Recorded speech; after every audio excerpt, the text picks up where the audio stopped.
Good morning, everyone, and welcome to day 2 of the BCGA 2021 Digital Conference. For those of you that are joining us today and were not here yesterday, my name is Lucia Sainz, and I'm the BCGA President and the Managing Director of Air Liquide in the UK. We had a great day yesterday afternoon that I hope you enjoyed as much as I did. Ellen Daniels shared with us a very compelling vision of the BCGA roadmap. And it was good to hear from the colleagues in the US that a very similar effort to support our industry during the COVID crisis was undertaken in a very successful manner, with our industry being recognized as a critical one from day one of the lockdown in both countries. Andy Webb and David Hopper gave us truly relevant information about the challenge they are facing in their respective TSCs.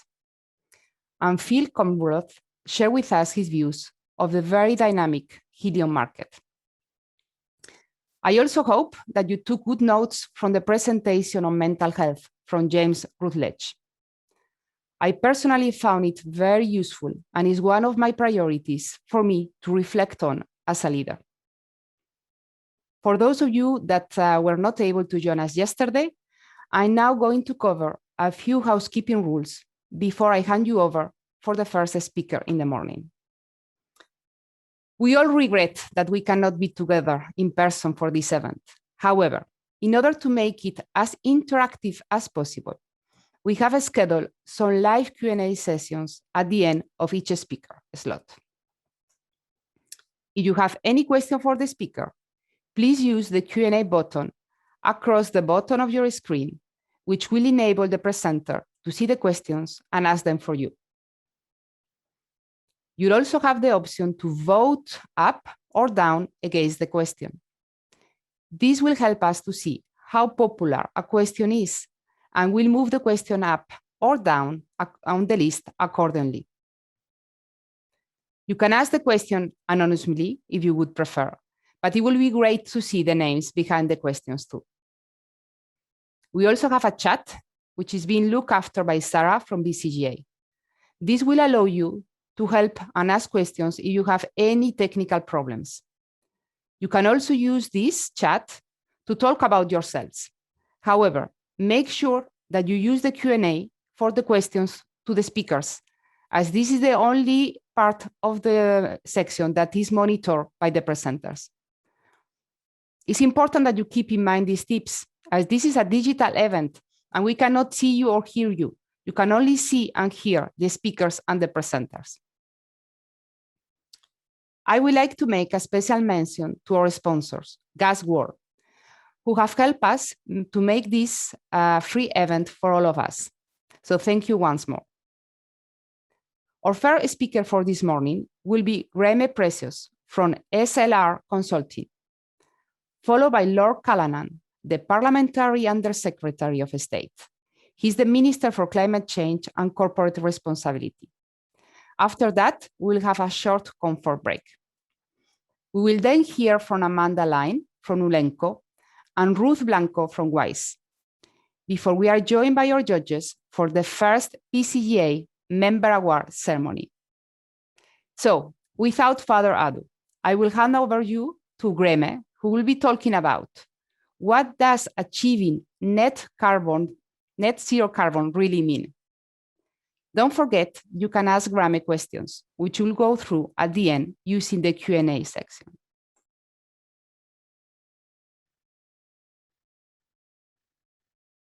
Morning, everybody. My name is Graeme Precious from SLR Consulting, as I've been introduced.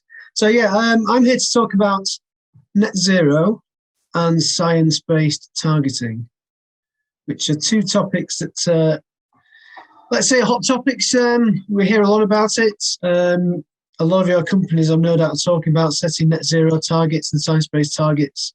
So the idea is I'm going to explain a little bit more about what they actually mean and how you can go on and put a process in place to achieve that. So as I say, so I'm Graeme Precious. I work with SLR Consulting. We're an environmental consultancy. We have worked with various businesses within the compressed gas sector, so a few of you will be aware of us. We work in the whole range of carbon and energy reporting, energy management, carbon management, and personally I've been working with businesses for over 15 years in that area, carbon reporting, carbon management, and very recently the topic is of net zero particularly, and I'll also touch on science-based targeting that have been very much at the forefront of that. So to start with, I'll just go through a little bit of background and then focus on net zero targets, what they mean, what you need to do to achieve them. Then talk a little bit about science-based targets. Again, what does that actually mean? What can your business do to achieve them? And then we should have a bit of time at the end for questions. So just a bit of background, carbon reporting and why are we where we are, why are we in the situation we're in really? So a lot of international targets have been set. They sort of started primarily with the Kyoto Protocol in 2005, where the initial target was for the UK to set a 12.5% reduction in its first target period against 1990 baselines. That seems a very small reduction now, looking at where we are and where we've gone from there. But the Kyoto Protocol sort of started the process off.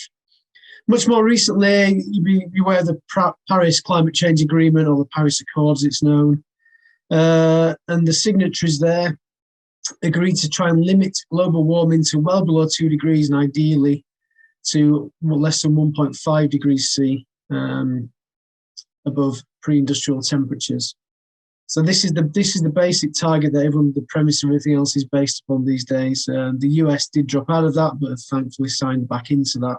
So most of the world's economies are signed up to that. A bit closer to home, the EU has set a climate neutral target. So again, this is net zero, climate neutral, sort of interchangeable really. By 2050, to be climate neutral. The UK has also set a net zero target to have net zero carbon emissions by 2050. Very recently, the world's biggest emitter, the world's largest emitter, China, has set a target to be net zero by 2060. So in that area, as you can see, the governments are setting these targets, so how can you as a business follow suit and set your own targets?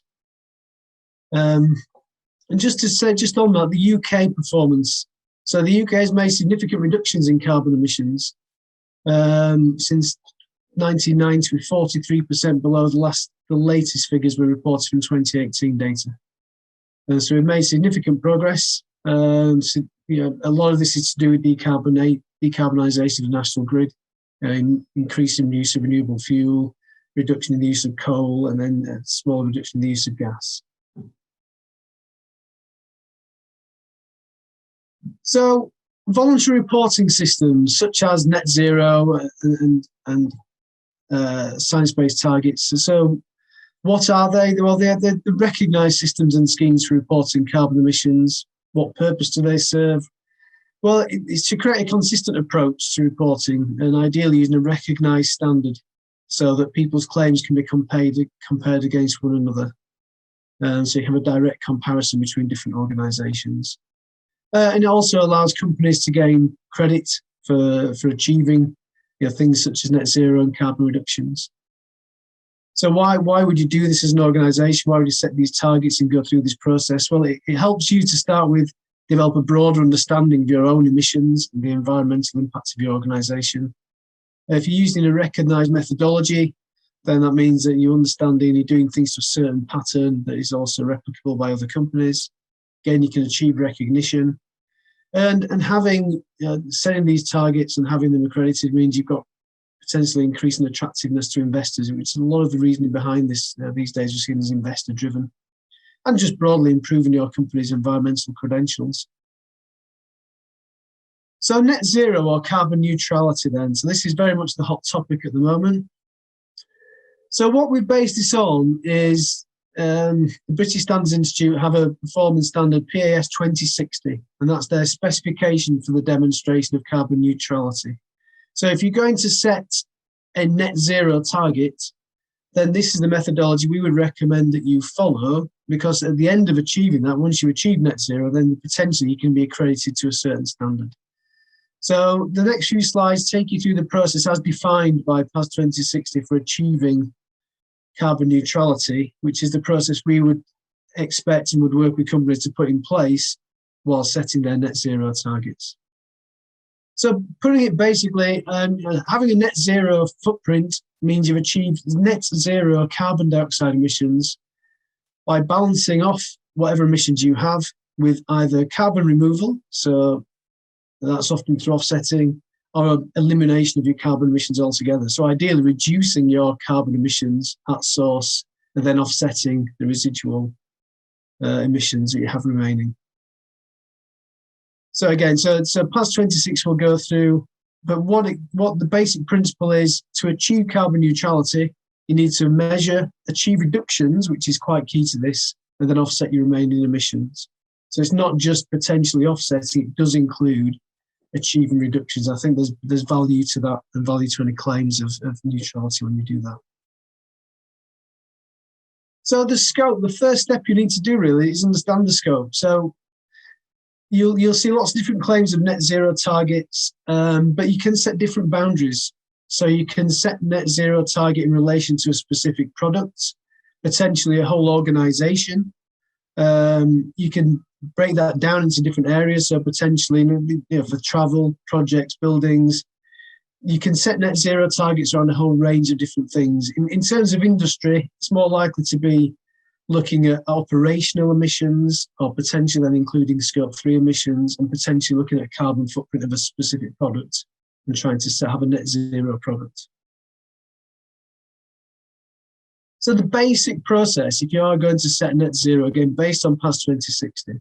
So one is confirm the subject. So is it going to be your whole production, your whole company, or a single part of your process, or a single product? Will it include things like travel, logistics, etc.? Are you going to set a tighter boundary? Maybe if your production emissions are going to be net zero, so confirming that. Then you need to identify your baseline. So what year are you going to set your targets against? So that the baseline needs to be replicable, it needs to be relevant to the business as a whole. So you don't want to go back to, say, 1990 if your business has expanded massively since then and things have changed. So it really should be something relatively recent and relevant. And then you have to quantify the carbon footprint. So the carbon footprint of your target, quantify that. And then look at your target date. So when are you setting your target for? What year is that going to be? And then this is an important thing here, is to develop, again, this is linked to past 2060, you need to develop that carbon management plan, which shows how you're going to manage the emissions, report the emissions, and ideally reduce those emissions as well. Take action to reduce the carbon footprint. So within your timescale, you want to be reducing that footprint. And then within each year, re-quantify the emissions. And then when you want to achieve your target, when you got the target year, then whatever's residual needs to be offset by purchasing offsets. Now I'll come into more detail about what this sort of means. And then when you've done that, you can declare you've achieved carbon neutrality. Well, if you follow those steps, you can achieve carbon neutrality. So the net zero target setting is laying out the roadmap to where you want to get to. Carbon neutrality is when you got to the end of that roadmap and you've achieved it. So in terms of the methodology, again, the PAS lays out that you need to include all relevant greenhouse gases. Now, we talk primarily about 100% of your scope 1 direct emissions, so that's fuel you're combusting directly on site or in your vehicles. Scope 2 emissions are indirect energy, which is generally going to be referring to electricity on site. Ideally, you should be using primary data. So if you should have energy consumption data for your sites, it's usually relatively easy to come hold of. Now, where we get into more complicated areas, looking at scope 3 emissions. And scope 3 emissions are a much broader scope and they can encompass everything else basically. I'll come on to that on another slide. So you need to look at that, and you're going to include that in your scope, and it gets a bit more complicated. And that's a key decision you need to make. And then when calculating your emissions, you need to use a recognised methodology. So the most common one in use is the Greenhouse Gas Protocol, or ISO 14064 is also pretty commonly in use. It does allow a bit of wiggle room at de minimis. But anything that's basically, the key thing is anything that's significant you need to include in that carbon footprint. So when you've estimated things to be less than 1%, that can potentially be excluded. But the overall footprint of your target should include 95% of the total emissions. If you're specifically looking at product carbon footprint, then you will need to include all Scope 3 emissions within there. And you also need to point out that you're not excluding anything that really is significant, or explain why it's done so. So Scope 3 emissions, as you can probably see from the diagram below, Scope 3 emissions encompass the whole range of indirect emissions. So they're classified as either upstream or downstream. So emissions are associated with your product supply chain, the raw materials you use, the packaging that you use, the emissions that have gone into making that. And then further up the supply chain, potentially the emissions, post-production in terms of transporting goods to site, in terms of the use of your materials, etc. These form the whole range of Scope 3 emissions. So when undertaking, looking at Scope 3 emissions, we tend to say what's called a value chain map. And that is basically mapping out all your different sources of emissions. And then looking at that and breaking it down into what's relevant, what's likely to be significant, which ones you can actually have capture data for, which you can report, which you have information from. That's the first step in understanding Scope 3 emissions. And then once you've done that table below shows what would come out of pretty much a typical value chain analysis. So from that, you can then prioritize your data capture processes, identify the data sources, and probably more importantly, exclude sources so you don't waste time chasing information that's not relevant. So that's a significant part of the baselining process. So once you confirm your target, if your target includes Scope 3 emissions, then your next step is to do this value chain analysis. It's a very useful tool to do. It helps you understand the environmental impacts of your organisation and sources of emissions that you have that may not be directly within your control, but maybe you can influence within the supply chain. So setting a carbon management plan. So once you have your baseline, you need to set out your plan to then achieve carbon neutrality. So this is where your net zero target starts to take form, basically. So you're looking at setting the timescale to achieve carbon neutrality. So very typically, a lot of organisations are using 2040 at the moment, so net zero by 2040. As you can see, a lot of government targets are by 2050. And then you need to have potential within that. You can have smaller targets, so break it down into 5-year intervals. If you just got a long-term target, I think it helps to focus if you have small or medium-term, short-term targets. You need to include that how you're going to achieve your emission reduction. So it's very important to, when you set your target, to then look at how you're actually going to reduce the emissions. So you're not just saying we're going to achieve something by a certain date. How are you going to get there? Have the plan in place to reduce your emissions. Look at energy reduction, carbon reduction opportunities. And then the final thing is the offset strategy. So how are you going to offset the residual emissions? And there's various ways to look at that. So I pointed out before, again, under the PAS 2060, to achieve carbon neutrality, you do need to have achieved emission reductions. It's very critical that that's part of it. And I think it adds credibility to any claims. So in terms of recognised offsets, there's a various methodology that you need to follow, basically. It's an area you need to be very careful if you're purchasing offsets, and if you follow these guidelines, basically you're in the right area, making sure it's credible. So there needs to be what's called genuine emission reductions. They need to meet the specific criteria of what's called additionality, permanence. There's no leakage and no double counting of the offsets. The offsets should be verified by an independent third party, issued after the emission reduction project has occurred. It's quite important. And credits should be retired 12 months from the date of declaration of achievement as well. So you're retiring those credits. What you do find is there's ways of doing this because other people have done this for you. So there are specific areas where you can go to purchase offsets. So what's called Kyoto compliance offsets is certified emission reduction CERs. There's the EU scheme. So EU allowances can be purchased, currently quite expensive. I think they're about £42 per tonne. There's the UK emissions trading scheme now. So the UK ETS will be starting, those allowances will be off the sale, I think, from May. Then a lot of people, because they tend to be a little bit cheaper, is looking at voluntary emission reductions. There are some organisations out there that go through this accreditation process. So there's something called Gold Standard and Voluntary Carbon Standard. So you can go onto their website. They have certified emission reductions on there that they've been through the accreditation process, which meet all these criteria as laid out on this slide. And there are organisations that you can speak to and go through if you're looking to achieve offsets or other third parties that will help you achieve that. Potentially, you could do something that's relatively local to your business, something that has a plenty merit in the local area, something that's relevant to your business. So there's lots of ways of looking at it in terms of holistically to make sure that they're sort of aligned with your business aims and business sustainability goals as well. So once you've set your target and once you've achieved your target, this is where doing to a certain standard comes in. So then you can potentially be certified as carbon neutral. So there are organisations out there that will certify you to carbon neutrality to past 2060. And again, it's adding credibility to your claims as an organisation. So if you have an independent third-party certification, then you can see the badges on the right. They'll provide a badge and recognition of that. You can potentially just have the validation without the certification, but you can say it's been third-party validated. Or what's called self-validation, which is mean you can basically claim you've done it to that standard. Obviously, the higher up the hierarchy, probably the stronger the support for the claims are.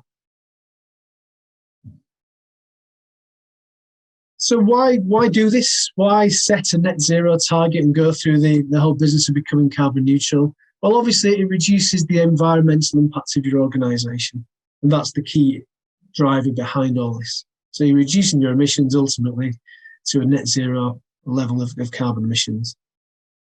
Again, following, say, past 2060 provides you a process and methodology.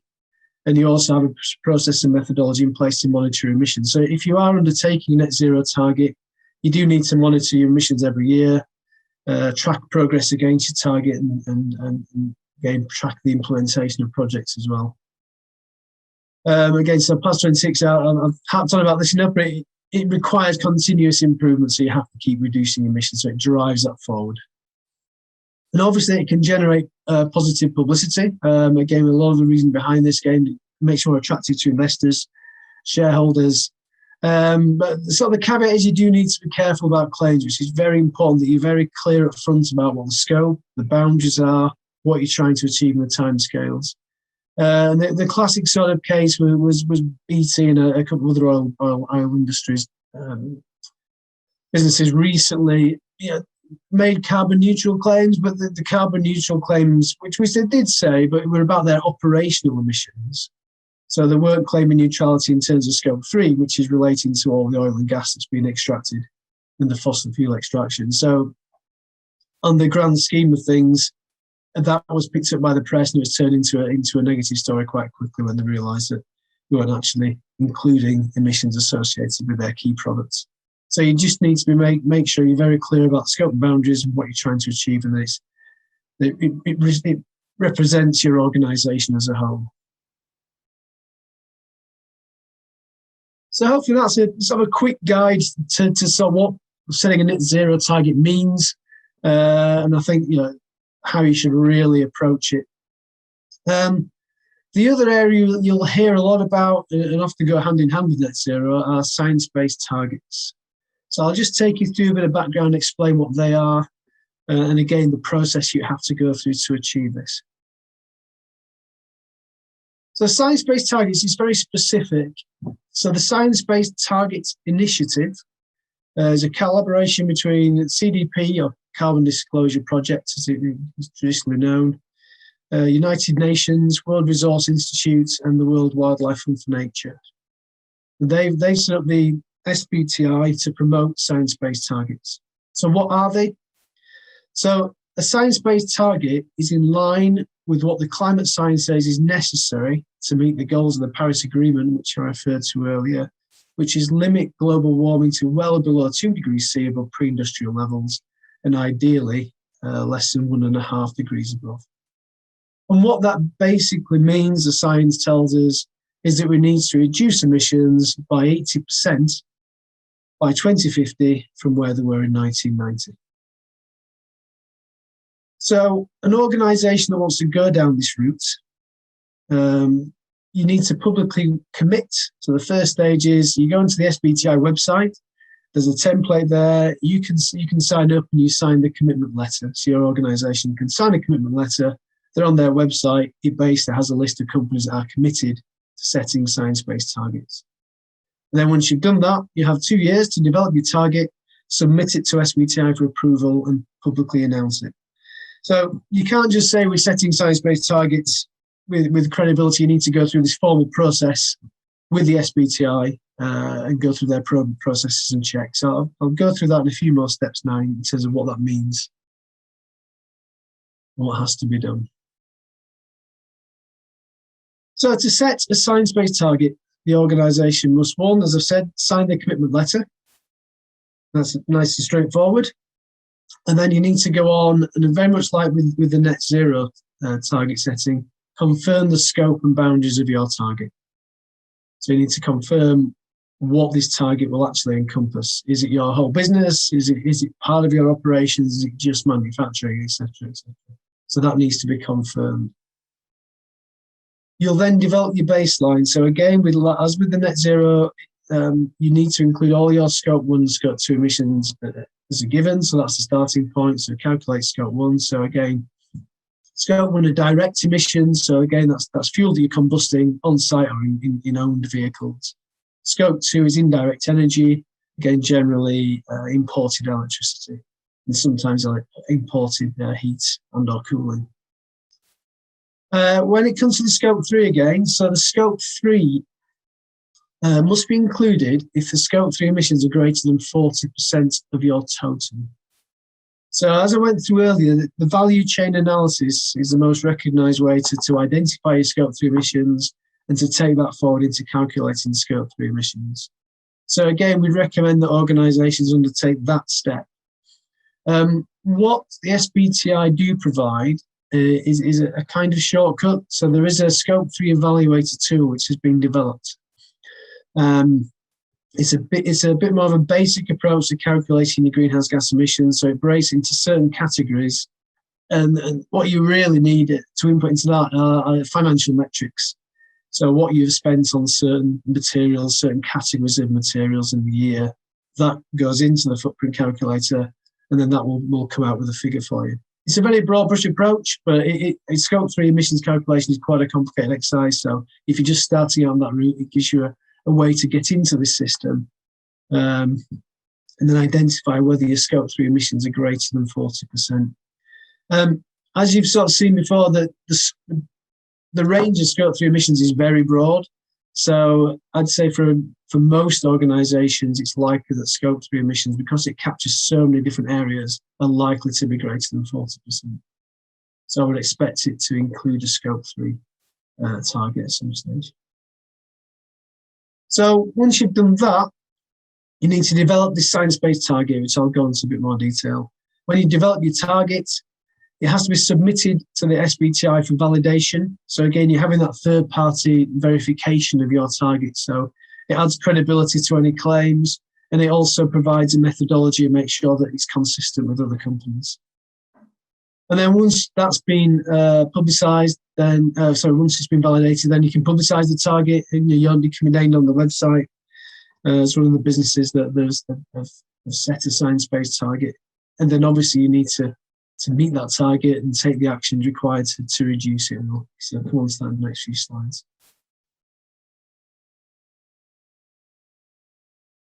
So a science-based target, what does it need to include? What does it look like? So it must cover a minimum of 5 years and a maximum of 15 years. And that's from the date that the target is submitted to the SBTI for validation. So we're not talking longer term targets, we're talking short, medium term targets here. And this is why you see companies, I know we do a lot in the food and drink sector, a lot of the supermarkets have set both. So you'll see a longer term net zero target out to say 2040, 2035, and also within that science-based targets, which are short, medium term, aligned with it. So often businesses will set two different sets of target, and they do align and they are mutually inclusive. Because if you're following the Science-Based Target Initiative, you're reducing emissions, and then at the end, when you've got to the net zero target date, you can offset in the residual. So it has to be a recent baseline, which you'd look to do anyway, so no earlier than 2 years prior to the year of submission for validation. So again, I would expect most companies realistically to use a recent baseline. It makes sense to do that, and again, adds credibility to any claims. So the target, how do you set it? So specific methodologies can be applied. And the most simple one, the most straightforward one, is what's called an absolute emissions contraction. So it's basically saying you'll align your absolute emissions, so it's not a relative target, an absolute target, in line with the science-based target to achieve 80% reduction by 2050. And basically this equates to, if you're looking at the 2 degrees C target, around a 2.5 absolute emission reduction year on year throughout the course of your target. If you're signing up to the 1.5 degree reduction, you're looking at about 4.2% absolute reduction per year. So that's what you as a business are signing up to achieve. And again, you need to be aware of this and careful of this because it is an absolute emissions reduction target. So if you're expanding as a business, if you're increasing the scope of your operations, it's going to be harder to meet an absolute target. So you need to be aware of what you're getting into if you sign up to this.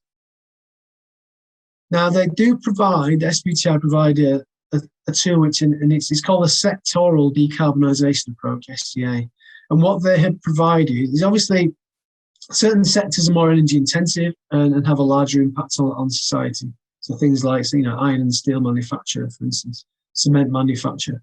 So they have provided a tool which allocates the emission reductions by certain sectors, but the compressed gas sector isn't in there yet. So it doesn't encompass everything, but the idea is that that'll be a bit more of a refined tool so that your emission reductions relate more to your industry as a whole and how it impacts on global emissions. But most organisations, we talked to about this, would generally adopt the absolute emissions contraction.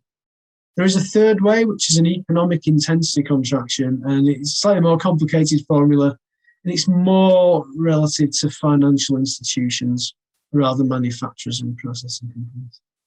So I won't go into detail about that. So that's the general process. That's how it's set. And that's what you'll need to sign up to do and to achieve, basically.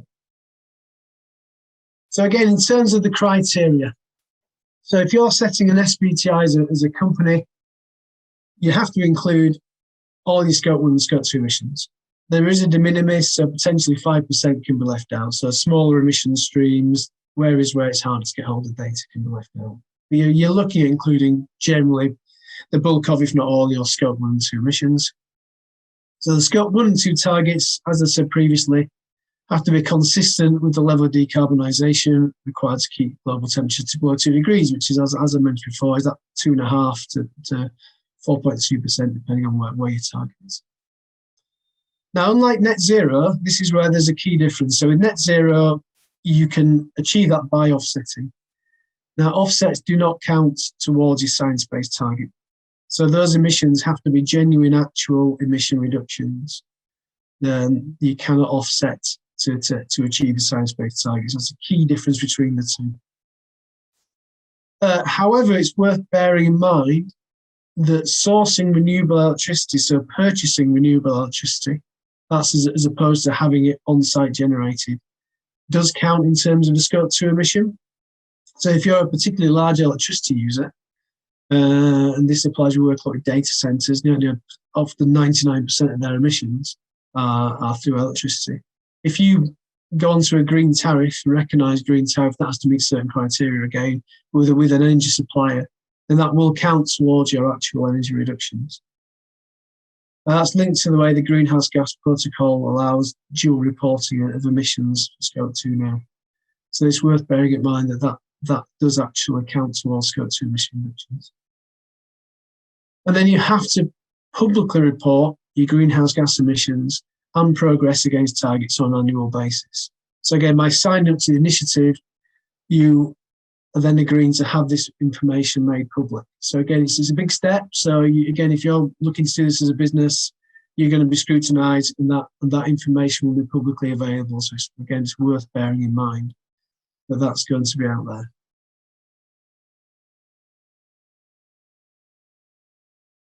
So I mentioned before, Scope 3 emissions. If your Scope 3 emissions are greater than 40% of the total, then they must be included in the target. And then you must set emission targets linked to Scope 3 that cover at least 2/3 of those emissions. Now, I'm sure everyone appreciates that you don't necessarily have a direct control over these emissions. So you don't necessarily control how your supplier manufactures his product, which comes into your plant. So this is recognised. So the Scope 3 target itself is not a specific science-based reduction target. But it should be measurable and demonstrate how you're addressing the main sources of emissions in your value chain. So the ways of doing that, potentially, you can set an absolute target. You can, again, if you can do that, it's quite difficult to achieve, but it can be done. It can be set. Economic intensity targets, which the criteria is it results in at least 7% year-on-year reduction in emissions per unit of value added. So again, there's a methodology for calculating that. That's an economic intensity target. And then one that we'd see, I would say, more common and more often used is engagement.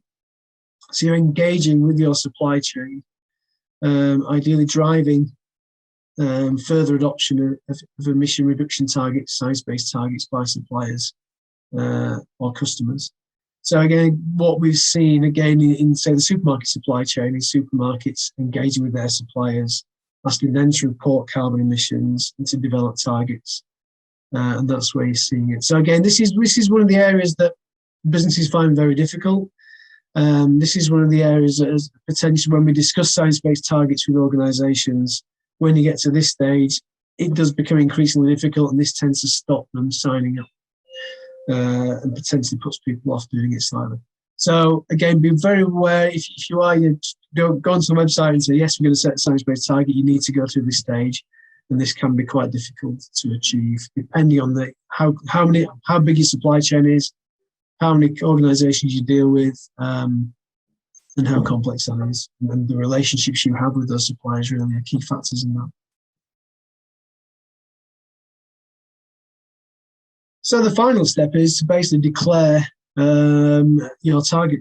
So they have to be submitted to the Science Based Target Institute for approval. So there are basically various pro formas which you complete in terms of showing your emissions baseline, how you calculated that, the timescales for your target, how it's going to be achieved, etc. So there's a whole predefined process that you have to go through to make this claim and submit, and then that has to be submitted for verification. As I've put there, over 400. It's increased now. I think it's 600 targets have been approved. As you can see, it tends to be larger brands that maybe have a bit more weight with their suppliers and supply chain. They're the ones we've seen so far. You know, if you think of the number of businesses there are globally, it's still a relatively small number, but it's certainly been increasing in recent years. Probably in the recent 18 months, really, see more interest in it, more businesses signing up, and it's becoming increasingly popular. But yeah, my sort of main view is there is a significant amount of work involved in doing this, and you really need to go into it with your eyes open. It's not just something you can make a claim to. You need to be really sure you can meet these targets and have everything validated and go through the process properly. Again, the benefits similar to setting a net zero target, really. But the target itself has third-party validation. So previously, with a net zero target, you can make that claim. You can claim you can set a target, publicise it. The target itself does not need validation. It's only if you want to go down the line and once you've achieved it, and then you want to look at third-party certification, then that's where it's validated. So anyone can claim to set a net zero target or set one and just publicise it. The science-based targets, you do need to have it validated before you do it. But once you've done that, then I suppose the key and the whole thinking behind this is that your targets are aligned to the climate change science. So it's not an arbitrary target. It's saying that we know what we need to achieve, or what the scientists say the world needs to achieve to limit global warming. So our targets are aligned with that to do our part, basically. Again, increased awareness, again, enhancing your company's environmental credentials as ever. But so on the other side, as down as a benefit because it's made public, but you do need to be aware that there's a reputational risk if you fail to meet the target. And so again, being very cautious with this, but I'm aware that you don't want the negative publicity. It's great if you can do this and have the positive side of it, but be very aware of the pitfalls.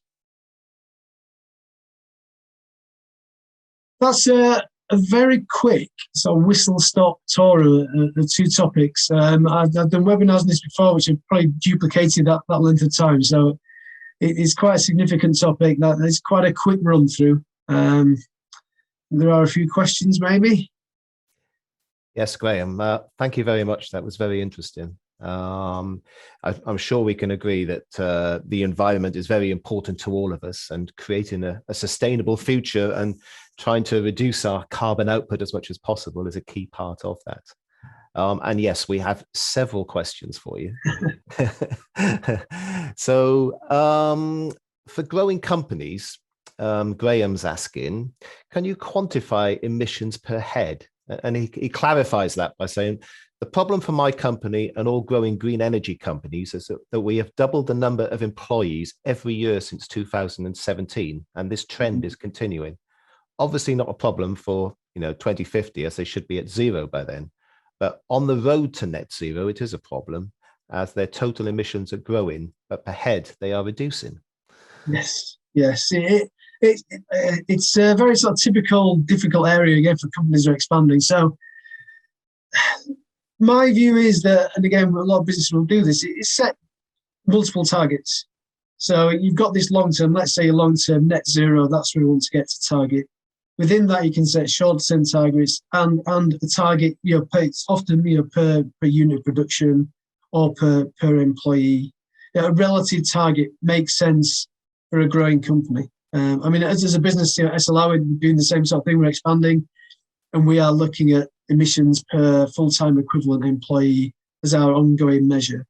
So it's perfectly reasonable to have different levels of target: an absolute target, a relative target, a long-term target, a short-term target, and it needs to represent how you are developing as a business. And it is fair to understand that a business that's expanding is going to increase its emissions. It's a natural course of that. So it's reasonable, it's accepted, it's not seen as cheating to have a relative target. It's perfectly acceptable to do that. So yeah, multiple targets and reporting against those, I'd say is fine. Yeah, absolutely. Oh, sorry, you're on mute, Jake, sorry.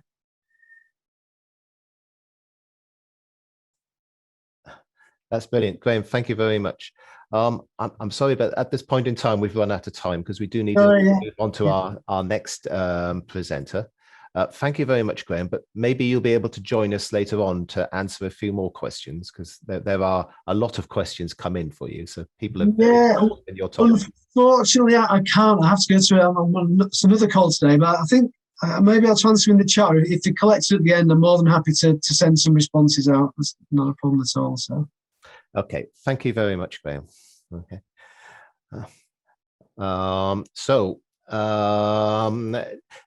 Next up, I'm very pleased to be able to say that we're going to be joined by Lord Callanan. He is the Parliamentary Under Secretary of State, the Minister for Climate Change and Corporate Responsibility. And I'd like to hand over to Lord Callanan, and I will join you again afterwards, and hopefully we will be able to ask Lord Callanan a few questions. Thank you, Lord Callanan.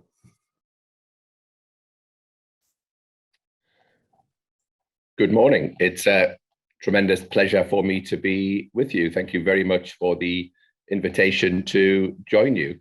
And my thanks go very much to the BCGA for their kind invitation to speak at your conference. By way of an introduction, my role is, as you correctly said, Parliamentary Under Secretary of State in the Department of Business, Energy and Industrial Strategy. But more relevant from your point of view, I also hold the chemicals and plastics portfolio as part of my responsibilities. And in a previous life, I was also a member of the European Parliament. So I worked on many significant issues relevant to you at a European level, most particularly the establishment of REACH in 2007. So the BCGA and its members have had an essential role to play over the past year. And of course, your products feed into many of our critical downstream sectors, from the use of medical gases in healthcare and by the NHS to the use of gases such as LNG and hydrogen in low emission transport. These are just a few of the examples of what I know many of you call the invisible industry, improving the lives of the UK population every day. Industrial gases also underpin many key UK sectors, including steel, oil and gas, chemical and electronics, as well as C&I sectors such as the water, energy and food industries.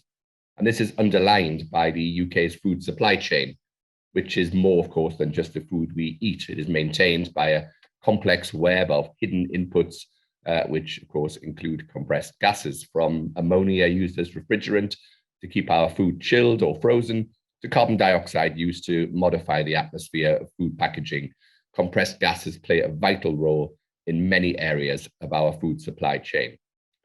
I know that the industry has made a significant and critical contribution in fighting the COVID-19 pandemic, and I thank you for that. And it remains a fundamental player in this fight. Your members have provided vital services throughout the pandemic, supplying medical grade oxygen to hospitals and care homes. And also it's critical to the government's roadmap out of the lockdown in, for instance, manufacturing the dry ice used in the transport of the Pfizer BioNTech vaccine. Now, I'm sure that you are all, of course, well aware of the positive impact that you've had in maintaining UK industry and society as a whole. But I would like to take this opportunity on behalf of Her Majesty's government to thank you all very much indeed for the key role in the UK's withstanding of the past year, working through not only the challenges of transitioning to our new relationship with the EU, but also to withstanding the global pandemic, which of course has challenged us both as a nation and as the world globally. The government greatly values the compressed gases sector, as industrial and medical gases provide a great value add to the downstream sectors, augmenting growth across UK industries, allowing for a strong manufacturing base in the UK. Without a thriving compressed gas industry, this would not be possible, and it is in the country's best interests to see the industry flourish. The UK government continues to support UK businesses to protect jobs and to grow the sector, whilst now looking to tackle the challenges and the opportunities of one of the government's largest priorities, which is, of course, reaching net zero. It remains fundamentally important that the UK government understands the current impacts that is being felt by businesses, and we share a common objective, which is to support a sustainable, innovative UK chemical sector which thrives in the longer term. Given the current climate, it's right that we currently focus on supporting individuals and businesses through the pandemic and ensure that we deliver our ambitious vaccination programme. However, we need a plan which ensures we build back better from COVID-19 in a way that supports our longer-term economic growth. And that's why the government has published the Build Back Better, our plan for growth. This plan looks to the future, providing a framework to guide the government's longer-term growth strategy as we do indeed build back better. We will take forward the best elements of the industrial strategy within a new approach that corresponds to the challenges and the opportunities that we now face. We will focus on investing in infrastructure, in skills, and in innovation as the foundation of our economic recovery and growth, ensuring that we pursue growth that levels up every part of the UK, that supports our vision for a truly global Britain, and that enables our transition to net zero. With many chemical businesses and indeed many BCGA members based outside the south of England, I want to reassure you that the levelling up and supporting these regions remains a key priority for the UK government. Now, from my experience representing a North East England constituency, I recognise that the pressing need to ensure a sustainable and thriving chemical sector. Meeting net zero requires a step change in our actions on industrial carbonisation, and it's one that needs to start now. Government has already published the UK's first ever net zero strategy for industry, which is the Industrial Decarbonisation Strategy. And the chemical sector has the ability to play a key role in decarbonising and in tackling climate change, as of course you provide products for many diverse downstream sectors. The government is aware of the great job that the sector is doing with regard to growing and innovating sustainably. I know that the BCGA covers nearly 19,000 employees, and almost £3 billion in turnover. And the compressed gas industry overall are well placed to help work with government on its key targets. These include the growing of a hydrogen economy, as laid out in the Energy White Paper and in the Prime Minister's 10-point plan for a green industrial revolution.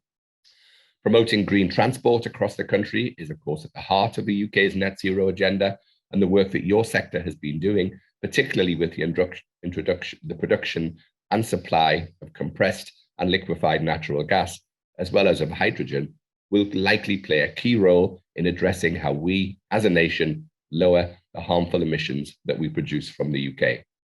Now, I'm very grateful for the excellent work that industry members are doing in this space, working to advance the green future of low emission vehicles using the latest high performance and cost-effective technologies. Our bold and ambitious plan to decarbonise transport in the UK will shortly be published in the Transport Decarbonisation Plan, which will set out how we intend to reduce emissions, how we intend to forge a realistic pathway to net zero by 2050. And a key aspect will be setting out the role that different technologies like hydrogen fuel cells could well play across all areas of transport, including in HGVs, buses, rail shipping, and aviation. The Transport Decarbonisation Plan will be accompanied in the coming months by the plan led from my department of the UK's hydrogen strategy, which will bring together the UK hydrogen story, showcasing activity to date and setting out an action plan for its decarbonisation and its expansion into the 2020s. As the Prime Minister set out within his 10-point plan, electric vehicles are the future of the automotive industry, and crucial to the growth and evolution of fuel cell electric vehicles will be the research and development of hydrogen fuel cells. The PM's 10-point plan announced that, working together with industry, the UK is aiming for 5 gigawatts of low-carbon hydrogen production capacity by 2030 to set us on the right pathway to net zero by 2050. And this will be supported by the £240 million Net Zero Hydrogen Fund, which was confirmed out to 2025. Central to the UK government's objective of tackling nitrogen dioxide and carbon emissions is the ambition for Britain to lead the world in electrical vehicles, technology and use. The government will end the sale of new petrol and diesel cars and vans by 2030, 10 years earlier than was originally planned. And from 2035, all new cars and vans must be zero emissions at the tailpipe. The government has announced nearly £500 million through the Automotive Transformation Fund over the next 4 years to support the creation of a localised, internationally competitive electric vehicle supply chain here in the UK. And this is part of up to the £1 billion that the government previously committed to these efforts. Building on the Prime Minister's 10-point plan, the Industrial Decarbonisation Strategy, published on the 17th of March, sets out government's vision for a prosperous, low-carbon UK industrial sector by 2050 and seeks to provide industry with the long-term certainty that it needs to invest in decarbonisation. This document is the first strategy published by a major economy, which sets out how industry can decarbonise in line with net zero, whilst of course remaining competitive and without just simply offshoring emissions. So I would like to also take this chance to thank those that are planning their involvement in COP26 over the next year, and want to encourage as many members as possible to take part, as it is a great opportunity to showcase the sector and the UK's leading role in sustainability and clean growth. Of course, key to remaining competitive in the UK and globally remains the need to excel in innovation and research. The government is committed to research and development and to maintaining the UK's global leadership in science and technology innovation. So we're continuing our commitment to UK R&D by increasing UK investment to 2.4% of GDP by 2027 and to increase public funding for R&D to something like £22 billion per year by 2024 to 2025. I would like to welcome the BCGA's contribution in this space and the innovation work of their members, particularly with regard to their involvement in a range of green technology, including using hydrogen fuel cells to provide power source for lighting or CCTV cameras in off-grid locations. I recognize the key role of the BCGA and its members, particularly during the pandemic, from products used in the food industry all the way through to medical gases, such as oxygen, that are needed for respiratory care. So the government is thankful for your continued work in this space, and we look forward to working together with you on sparking innovation across the industry. I want to also thank you for your time today and for your kind invitation to invite me to come to speak at this event. I look forward to the continued engagement and collaboration with the BCGA and its members, particularly on the exciting opportunities that are available for the sector related to the issues that we have discussed today. Thank you very much indeed for listening. Thank you, Lord Callanan. It was really great to hear you talking there. And in particular, I'd like to say thank you for your kind words about our industry, recognizing the hard work that has gone in over the last year, especially with the double whammy, if you want, of having Brexit and COVID hitting us at the same time. And that has an awful lot of work has gone into achieving where we are now. So thank you for that. I do have a couple of questions, if we may ask them. So David has asked, he said, insofar as REACH is concerned, it would have been really beneficial for the UK to have retained membership of ECHA. Do you think that door is now firmly closed, or is there an opportunity in the future to work with ECHA? I think it probably is, to be honest. We did try very hard working with the European Commission to try and get an agreement on REACH data sharing, which I know is absolutely critical. And both UK and EU industry wanted this, but I'm afraid the Commission just weren't prepared to play ball on that.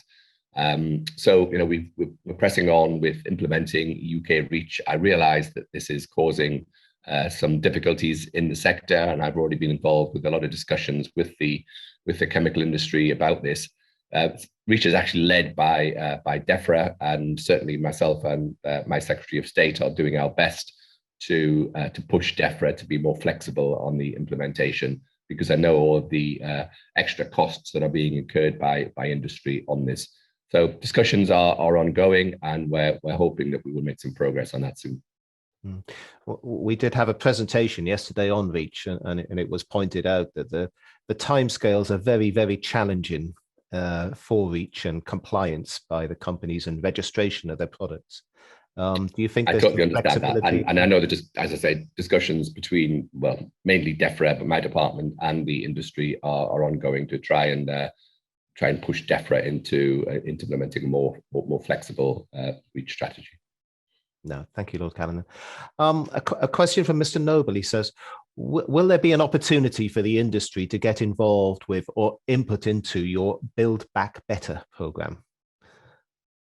Sure. I mean, we're obviously, we are the business department. We're focused on working with business and industry. One of my goals with joining your conference today was to introduce myself to the industry and to hear what you have to say. Very happy for officials and myself to continue discussions in the months and years to come.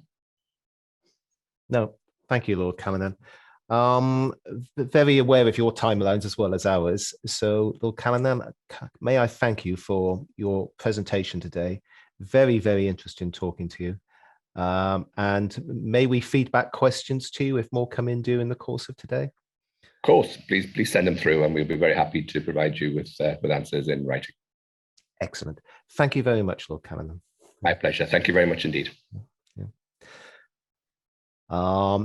Right, folks. Having finished with Lord Callanan, we are now going to take a comfort break, and we will start again at 11 o'clock. So, 10:40. Sorry. Excuse me. Sorry, we've changed the time, so we're going to start again at 10:45. So If you'd like to rejoin us at 10:45, having had a very welcome cup of tea, I'm sure that would be great. See you all soon.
Good morning, everyone, and welcome back. Hope you had a chance to get a cup of tea or coffee.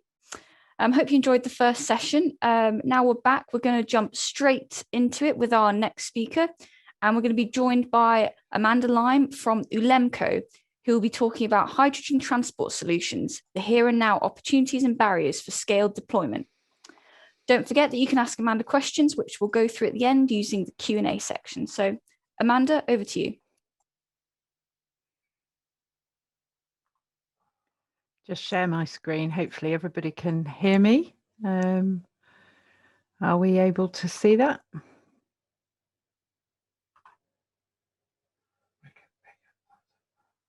Is that okay, Ellen?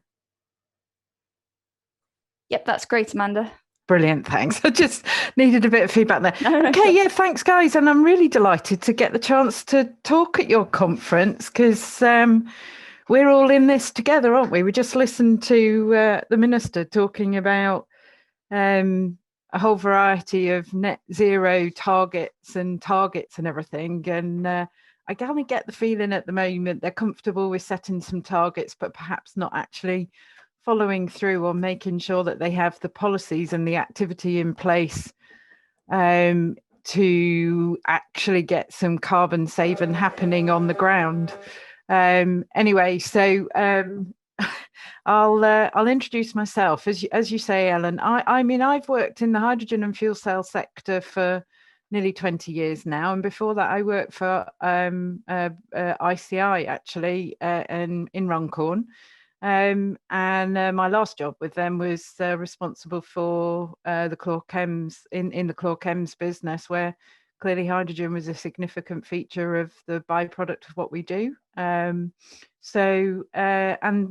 at one point in my history, I was even involved with PAC chlorine, so compressed gases and that kind of stuff has featured quite significantly in my career.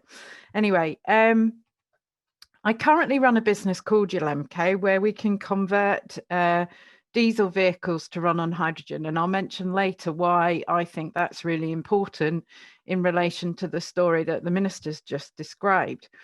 He also alluded in his talk about a government plan to try and see, I think he said 5 gigawatts of hydrogen in the system by 2030.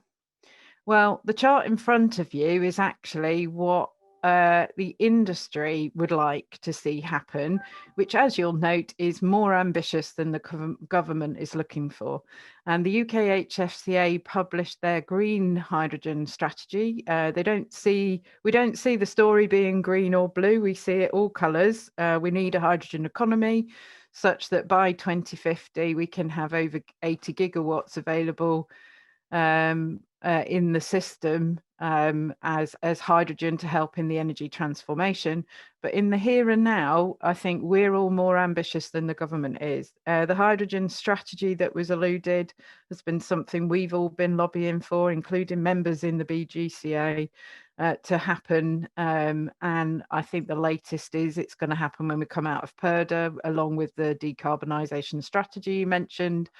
But, you know, they're all headline stuff, and the rest of us are all saying we want to crack on and get on with this. The principle behind the green hydrogen thinking is actually that's where we could actually get access to volumes of hydrogen quickly before 2030. We all recognise that with blue hydrogen, effectively what we're saying, we want to do the carbon capture and storage for technologies that you guys are all well familiar with already. But that carbon capture and storage piece will take a little bit longer to actually genuinely have the molecules available into the sector. So in the meantime, there are here and now almost no-brainer ways that we could set in place the market to enable to have green hydrogen available, whether that's putting hydrogen from the stranded renewables into the gas grid, that projects going on. But actually, the most valuable thing we could do with that is set up a policy that encourages it to go into transport so that the hydrogen can displace diesel in otherwise hard to do sectors, in particular HGVs and all the range of transport applications. And in truth, if any of certainly we're honest, in long range cars as well. So for us, it feels a no-brainer that there ought to be policies in place to encourage the use of green hydrogen. What that actually means for us is that if we could have something that encouraged today a business model for that kind of quantity of hydrogen from the renewable investors' point of view, there would be something like 400,000 tonnes of zero carbon transport fuel available by 2030. The way to make that realistic for vehicle users is to get that hydrogen to be competitive to diesel as a zero carbon fuel. I guess we're not pushing for it to be cheaper than diesel. Particularly what we're saying is it needs to be competitive to diesel. There are some total cost of ownership cases that can be made that would encourage a bit more of the capital investment. But either way, you guys are also familiar with the work that's been trying to do to get biogas in the market. And when we can actually get incentives that make it sensible for business operators and fleet owners to convert, they will start to do that. Although it's quite slow because we all have to invest in the infrastructure to do that. So the modelling shows that if you can generate a cluster of usage in the order of between 300 and 500 kilos a day at a site, we can be competitive to diesel. And that probably links to anything up to regional delivery of the 250 kilometre a day, possibly some of the supermarkets working in warehouses. So you think about, well, what does that really mean? It's construction vehicles, utility vehicles, public sector vehicles, and some regional logistics alongside the buses that are clearly making some progress. In our view, and in my view, to decarbonise transport, we need all the tools in the box. And that would include, and I'll show you later, some thoughts on how that might be possible to include what we desperately should be embracing, which is other renewable fuels as well. But if we can do that around a hub where we find as many uses of the hydrogen in vehicles around that hub, then we'll get the volume use. So I'm going to also show you that we have a technology that can do percentage reduction, and in the industry we have technologies that can do 100% of the energy coming from hydrogen. But the combination and the result is the same. For every kilogram of hydrogen that we could use to displace diesel, we are not putting that CO2 into the atmosphere. And do you know what? That's what the aim should be. It is not about a target by 2050.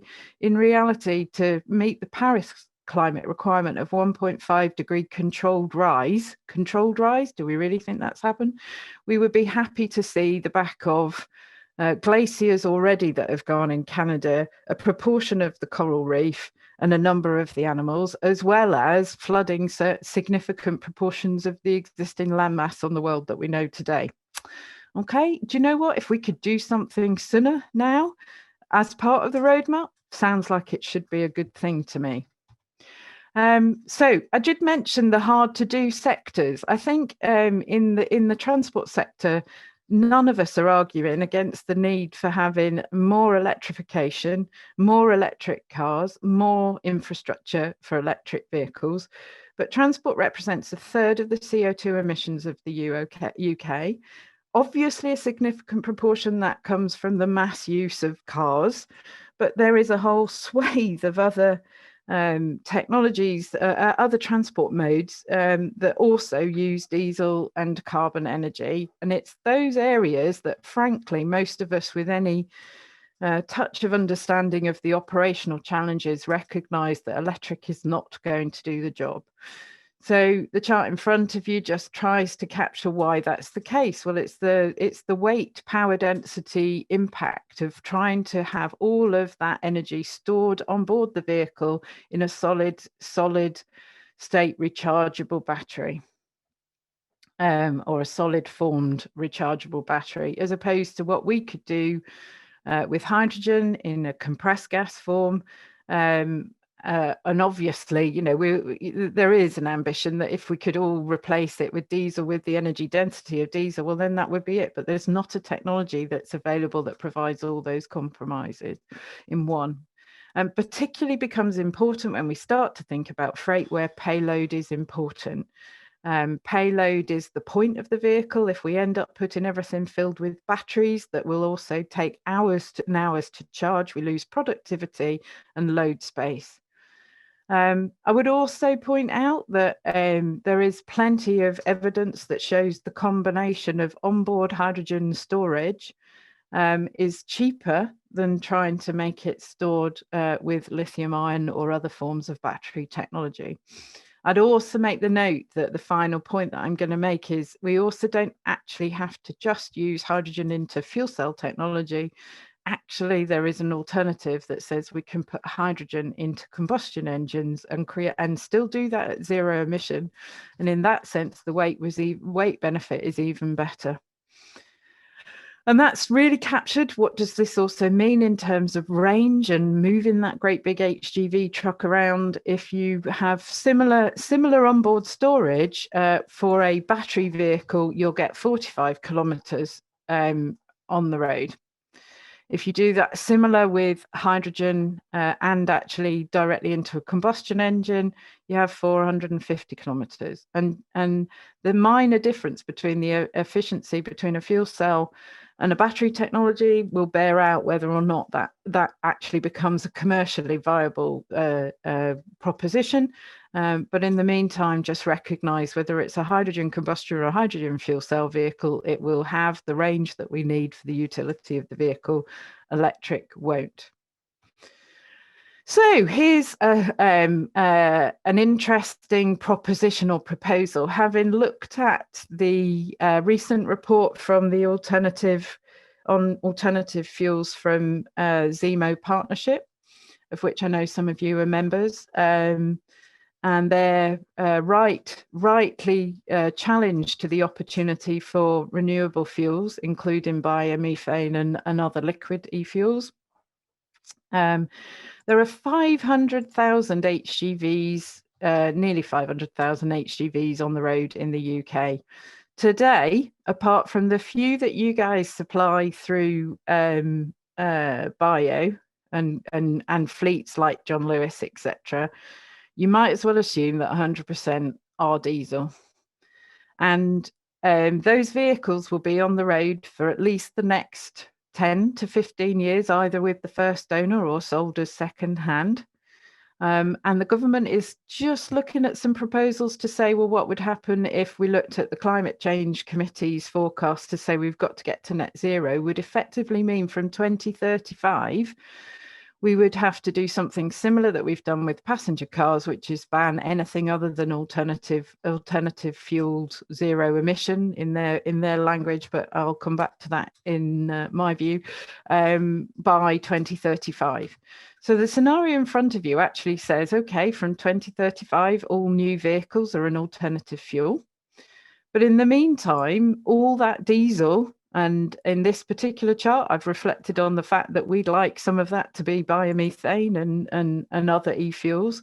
But if you don't even support the biomethane, then there's a bigger chunk that between now and 2030 will be diesel only, because hydrogen technologies are not ready to do mass HGVs. You might be able to do some buses. We might be able to do our dual fuel technology, but as 100%, they're not ready, whether that's actually hydrogen combustion or fuel cell. I will also point out in here, nobody's arguing that a proportion won't go to electric. But that doesn't in any way make the inroad into the 500,000 vehicles that we know we have on the car park, in the car park, that need to be converted to zero emission in the timescales that we're living with. On 100% hydrogen combustion, the reason why on this particular scenario I propose that they will actually sell faster and quicker than fuel cell HGVs is because if you actually look at the OEM stated positions on these technologies, MAN Trucks have actually said they will have combustion engine vehicles from 2025. And there are at least another half a dozen OEMs that I know that are working on those areas that could well have vehicles available. If you compare that with fuel cells, the best you might get is something like Iveco talking about partnerships with Nikola and projects from that area. You might get some talk from Mercedes talking about 2040, and that would be liquid hydrogen rather than necessarily compressed gas. So there are some SMEs and innovative companies that we all know of. There's some new entrants, such as the Hyundai technology going into HGVs. But realistically, the OEMs which fulfill the requirement for this application, where the vehicle users really want OEM supply for all the warranty and everything else that they get from it, the evidence is not there that fuel cells in HGVs will be available. The other thing to take into account is the reality of the bus program and the learning from that. It's taken us something like 10 to 15 years to get to a point where the fuel cell buses can be a potentially viable option, and they're still more expensive than the existing technology. So the proposal or the proposition for hydrogen combustion alongside fuel cells, and by the time we get to 2050, they will be more widely available, is we need all the tools in the box. We need things that are available now, not in the future, because we want to stop putting CO2 into the atmosphere. So as far as ULEMCo is concerned, that's reflected in our roadmap and ambition. We have a technology on the left-hand side that we can convert existing diesel vehicles, which is by far the more sustainable way to work with an asset replacement program, and get a significant proportion of their emissions reduced in terms of carbon. A refuse truck will use something like between 5 and 10 kilos a day. So it's not the full amount that the energy will go, but if you think about how you could get to a point of providing a base load around the 300 to 500 kilos, you're not talking about many vehicles. For every kilogram of hydrogen that is used, we save the diesel emissions. Then sometime in the future, hopefully nearer than we think, we're working on a full 100% hydrogen, either combustion engine vehicles and fuel cell vehicles, so that the customers will have a choice. We can make sure that all these options are available in the system. On our hydrogen dual fuel technology, the point is it uses existing vehicle infrastructure, and we integrate that into the existing vehicle. It involves us putting onboard 350 bar hydrogen storage, our own software that controls the mix of the hydrogen into the engine, an interface obviously for the driver, and a slight modification under the engine where we can put gas injectors to enable the hydrogen to go and burn directly. We provide a warranty on the parts we affect, and if you gave me an order today, we could likely have the vehicle on the road in about 6 months, with the main delay in that being the supply of tanks that are on long lead times.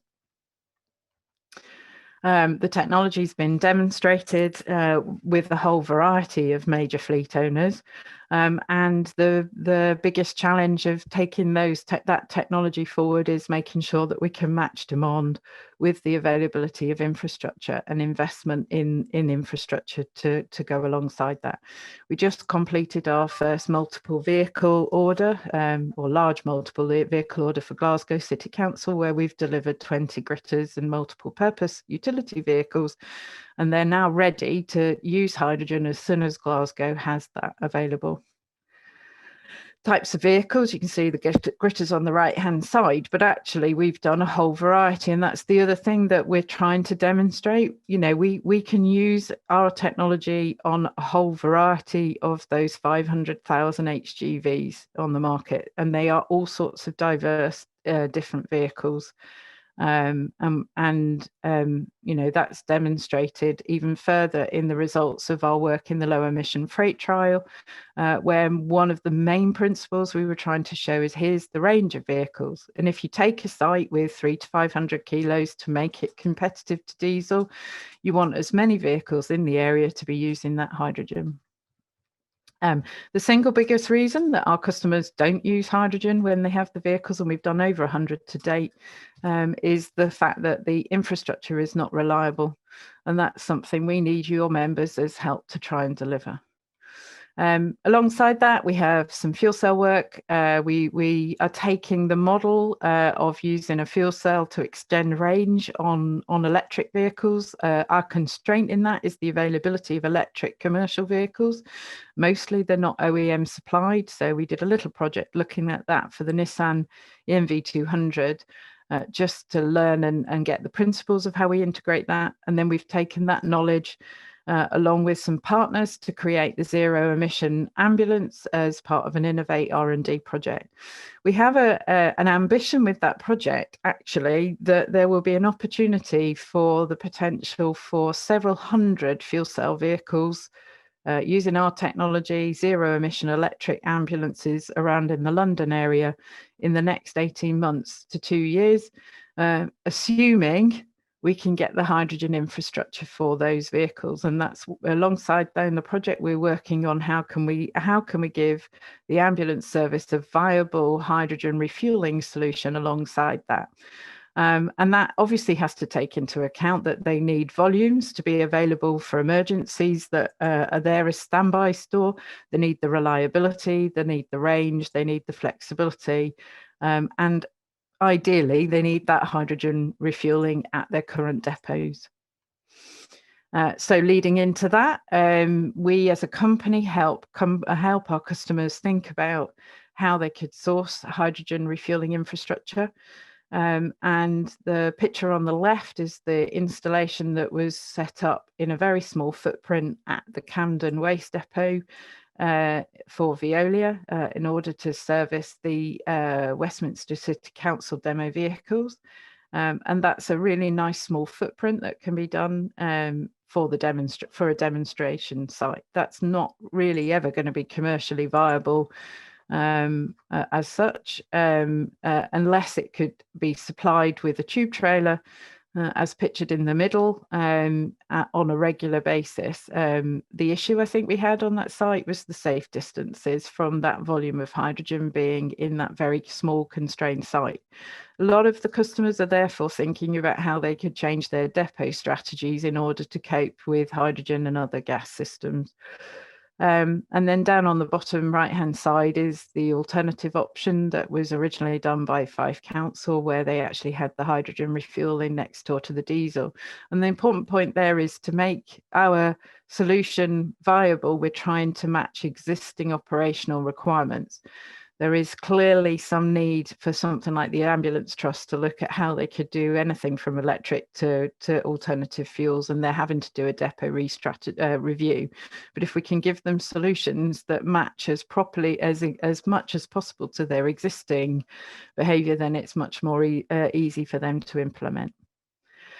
So just to sort of conclude, really, the way to make hydrogen work and make it commercially viable is to look at the range of vehicles around a location that can be used. And the picture in front of you clearly demonstrates that with the vehicles at Aberdeen, where the base load was originally set up for the buses. But they now have, or will have by next year, over 40 refuse trucks. They already have 3 road sweepers. They plan to have all of their HGV fleet using hydrogen in one way or another, whether that's fuel cell or hydrogen dual fuel.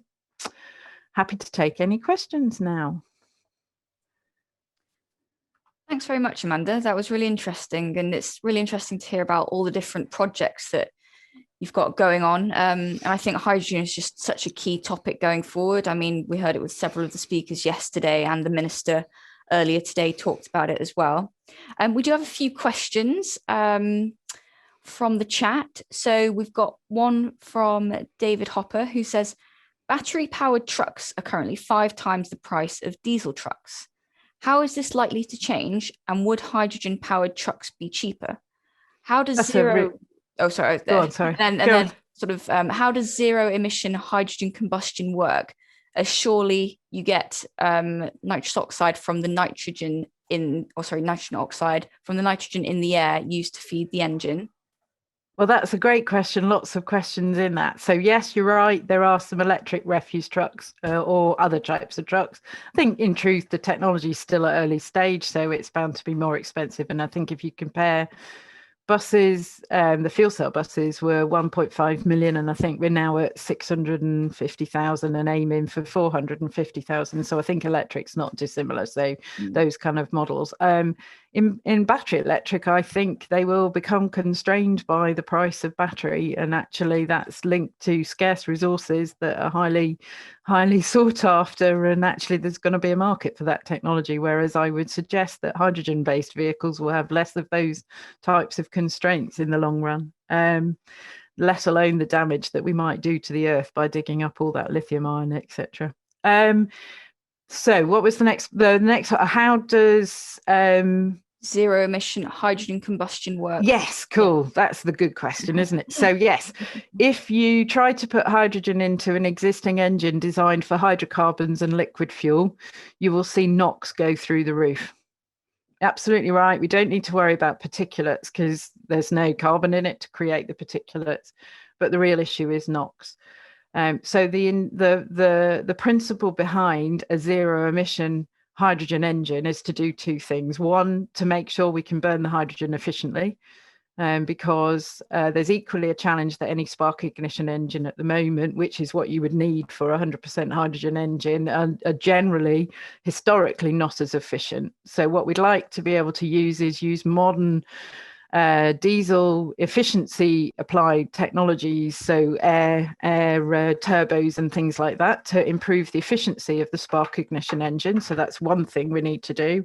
And at the same time, design the engine for the characteristics of hydrogen, not the characteristics of a hydrocarbon engine. And that makes you think about working at lean lambda ratios, minimal amount of energy going in, and how you actually manage an engine with lots of air and less fuel, frankly.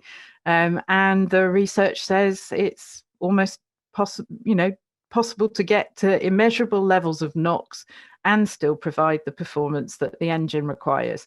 The third strategy you can also do is incorporate a hydrogen SCR catalyst similar that directly takes out the final marks of the NOx. So within that toolkit of engine technology that actually is pretty well known by combustion engineers and has been built over hundreds of years of knowledge, and apply that to the new challenge, the proposal is that we could probably do that a lot quicker and faster than needing to fully electrify and find all the other challenges that we're going to come across using hydrogen fuel cell technology in the application. As I said, at some point, the ambition would be that, it is certainly true that if you can capture regenerative braking and have electrification, that's a fantastic thing to do. So in some of the applications where there's enough braking and that kind of stuff, the investment in the extra battery on board storage to do that is definitely worthy of trying to do. Equally, genuinely, if we get into real applications and the fuel cell technology gives a few percentage more efficiency, then that's all going to be good, in the same way as we would look for improving efficiencies in vehicle technologies today. Definitely. Great. And we've got another question, got a good question from Caroline here. She said, I noticed on Amanda's map, the Northwest lacks any coverage. What are her thoughts moving forward and what work needs to be done? As for example, Cumbria, that huge county encompassing the Lake District, is largely inaccessible for commercial other than by road. Yeah, well, I think what's possible in Cumbria actually is access to renewables. The clusters that I showed on the map are based on my knowledge of where different projects are sort of being considered. What we need to do is focus on the energy map, not where, because vehicles across the whole of the UK, aren't we? So to make hydrogen right, we want to be in places where the renewables are. So putting a hydrogen electrolysis plant on the Whiteley wind farm makes masses of sense. The fact is the vehicles are not on the hills, so they do need to find a way using your association's skills base and to move that gas from that location into where we really need it in a location. And Cumbria, whether that's hillside related opportunities or probably even more importantly linking to offshore renewables that come into the area.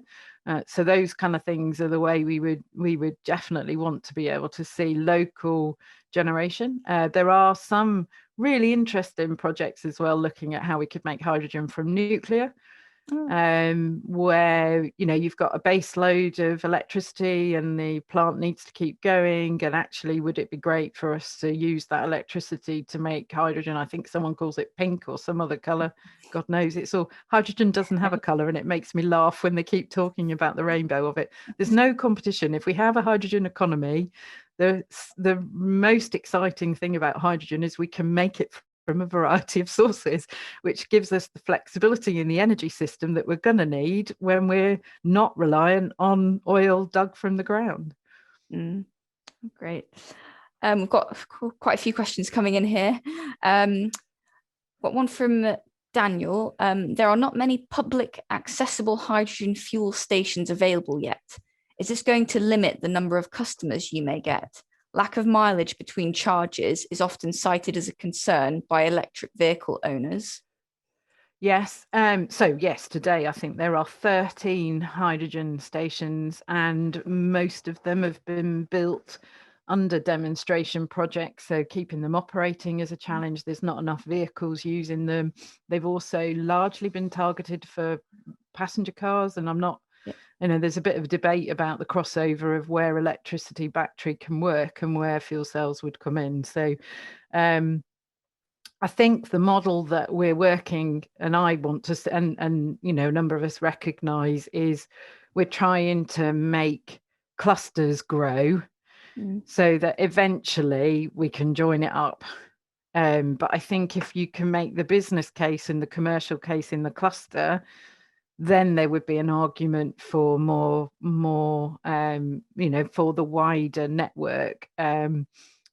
And the requirements of that are not dissimilar to what you guys have been trying to do for biogas infrastructures and things like that. So and we've actually got a follow-up question from Daniel. Would I be able to convert my family car at a realistic cost? I'm not converted with hydrogen dual fuel technology. Certainly, we're not targeting passenger cars, I'm afraid. I personally, I drive an electric car. My long range vehicle still diesel, because I don't believe there's a viable option, and I desperately love that to be a hydrogen fuel cell vehicle. But ultimately, as a passenger car, that's when we need the public infrastructure, and that's a whole wider game. So for me to make a commercial business, we're saying let's do business to business, let's do commercial vehicles, because those technologies make more sense now. Yeah, definitely. And we've just got 2 more questions, which I think we should be able to get through. It's proved a popular one with questions. Got one from David here. Do you think that BCGA and the many other interested parties involved in developing the hydrogen economy should be asking government to be more ambitious in their targets? That's a very good question. We are definitely trying to make government more ambitious. I mean, my own company, we sort of get ignored. You're a tiny SME, all right, but we have had taxpayers' money help us with our grant and innovation work, and we do have a globally unique approach, and I have phone calls from everywhere across the globe. Yet actually there's no support outside of Scotland. There's no support mechanism for people to implement our technology. Right. So it largely has got to come from me making sure I work with the renewable energy and the hydrogen suppliers to see if we can get at least the total cost of ownership case for the vehicle owner to match what they currently do, but being zero emission. And that requires the volume use story. So until such time as there's support for the extra small amount of capital that goes onto the vehicle, then that's the only way we could see our technology going forward. But frankly, yes, the government needs to be more ambitious. I'm just going to answer that question from David Hurren. Yes, I do still drive my Zoe. It's done several thousands of miles. Well, David's also asked another question not related to your own car. He says, what is the biggest challenge stopping this taking off in your view? And I think we actually discussed a bit of that yesterday as well. What, hydrogen in general, or David, what do we think? Are we trying to get the biggest challenge for hydrogen in general, I think, is people don't know that the technology is really much of a solution. We're still really early days in creating awareness of that. It doesn't help that the government, like the minister just now, from my side, the parliamentary secretary, kept talking about hydrogen fuel cell technology, right? Which genuinely will happen possibly at some point, but it's actually not. It's hydrogen vehicles in its general sense. So that's one point.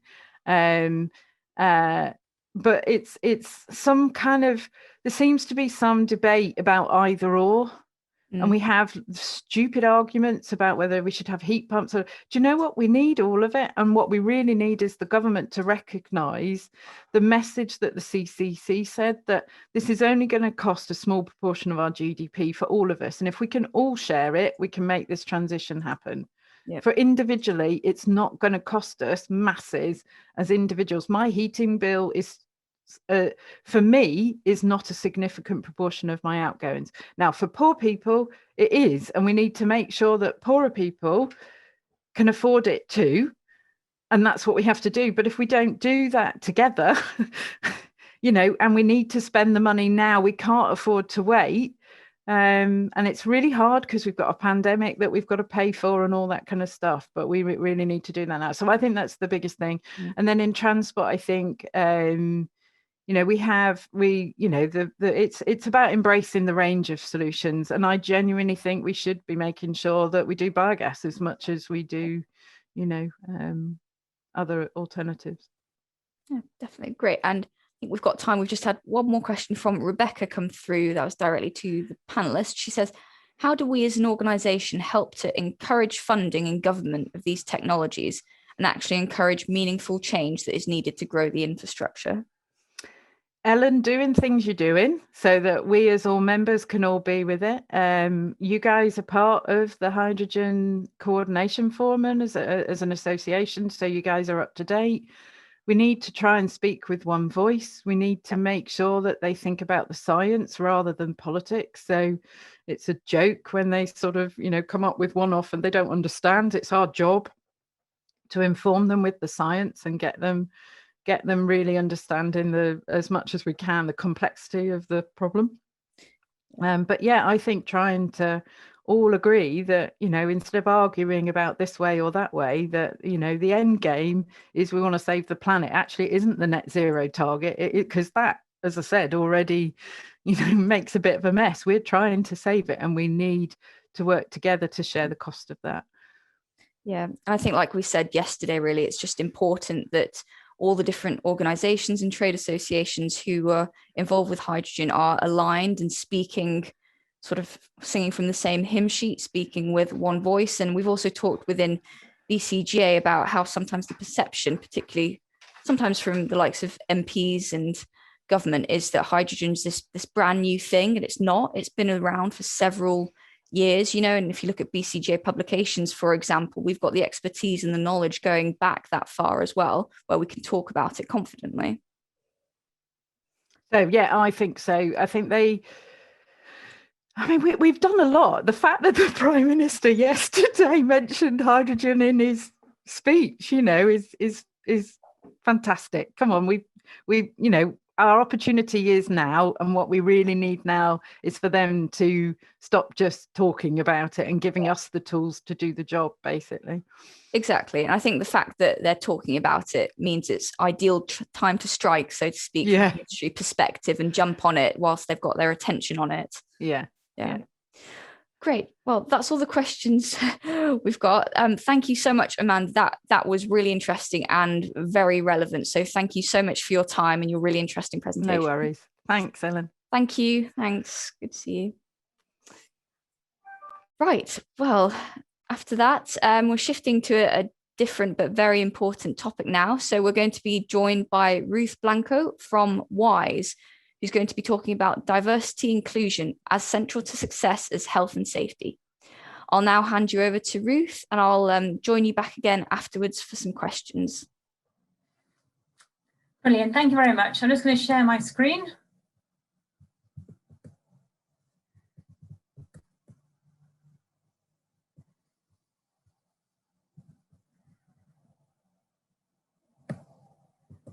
Okay, so hopefully you can see that. So thank you very much. It's a huge pleasure to be here today. It's fantastic to be here with you all. And just hope you've got coffee. That's the one thing we miss about face-to-face conferences, of course, is the interaction and the networking and the chat. So please put any comments in the chat as well as questions. And also hopefully you've got coffee and biscuits, which is the other thing we miss sometimes from conferences as well.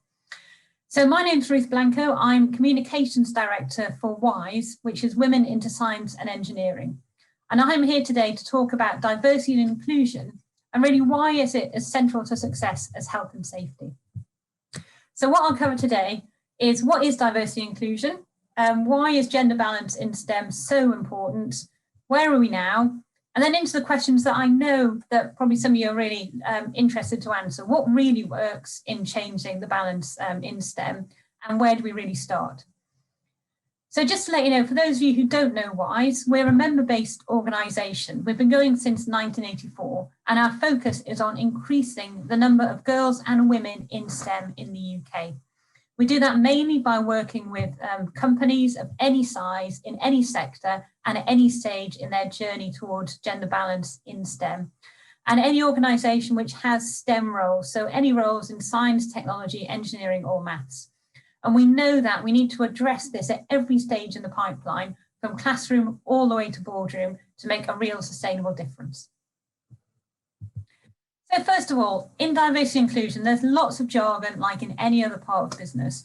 So I wanted to start with a brief summary about what is diversity. And as you can see there, it is really about recognising everyone's different backgrounds, skills, and so on to create a very effective workforce. One way I like to look at it is something like this wheel. The thing that people often focus on are the main areas in the middle of the wheel. So age, physical abilities, gender, and so on. But actually, when we think about diversity and inclusion, it's really every part of everyone. And that includes some of the areas around the outside of the wheel, but also I'm sure you can imagine there are hundreds more, because every individual has got different backgrounds, different thoughts, different approaches. And these are all really key and really valid. When we go on to talk about inclusion as opposed to diversity, inclusion is about where people feel valued in their organisation without having to conform. So when you bring someone into your organisation, you're not trying to make them change to fit in, you're showing that you value them exactly as they are. But when we get really interesting is when we look at things like equity. So equity is about recognising that we don't all start from the same place, and actually it's crucially about making a commitment to correcting the imbalance, not changing individuals, but changing the structural systems that we have. And I really like this, this picture to tell this story quite nicely. As you can see on the far left, we could say that these three people are being treated equally, because in this it's assumed that everyone benefits from the same supports and the same structure. In the second image, as you can see, individual giving different supports based on where they are, in order to have equal access to watching the game. So it is giving the end result, everyone can watch the game, it does work, and they're being treated equitably. But where we really want to get to, and where we've worked with our members for them to reach as well, is the third image, where actually this works because the cause of the inequality is what's been removed. So the barriers which create inequality are being removed. And this shows the focus is on those barriers rather than on the individuals themselves. So like I said, WISE is about focusing on gender balance within STEM. And generally that does mean looking at STEM roles, and that means increasing the number of women who work there. Because at the moment, out of all STEM roles in the UK, only about 24% of those are currently occupied by women. So why should you care? Why does gender balance in STEM in your organisation, why is it actually important? Well, at WISE, we're all about things that make good business sense. And so we know that the business case for gender diversity in STEM is really clear. We've got loads of information on our website. There's lots of research that's been going on for many years to make the case as to why you should care about this and why it is a big deal. First of all, and I know there's been a lot of discussion about this throughout the 2 days in the conference as well, we know there's a skills gap for certain roles, especially in technology and engineering. And so by increasing the gender balance in your organisation, you're really going to help fill that skills gap and increase the pool of skilled workers that you have access to. Because at the moment, if you're not appealing to 50% of the population, or you're not attracting in 50% of the population, then you're missing a real blinder in terms of filling that skills gap. Secondly, we know that better balanced teams are more creative and have more innovation, which again is really clear is what's needed in all of your organisations. Because those diverse voices, thoughts, opinions and focuses drive that innovation, drive that creativity. There's also lots of research that really shows clearly that workforce productivity is improved when you have gender balanced and more diverse teams. And also as well, really importantly, it reflects your customer experience. If you have increasingly diverse customers or a different customer base, then having diverse teams really helps address those customer needs every day. And then of course about the bottom line. There's loads of research from McKinsey and lots of other organisations that show that teams who are gender balanced have really achieved better financially. So like you say, it's really clear that in order to get ahead in STEM and stay ahead, you need to be looking at the gender balance in your organisation.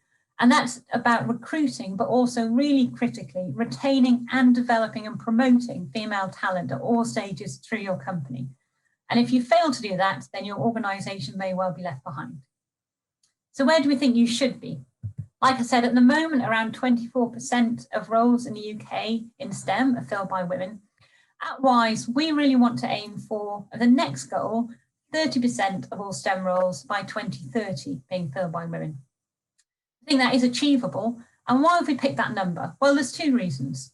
Firstly, we know that 30% is around about the critical mass level at which any group becomes able to influence real change. So we're not looking here for one woman in your team, one woman in your department or your company, or even on your board. We're looking for 30% at all levels.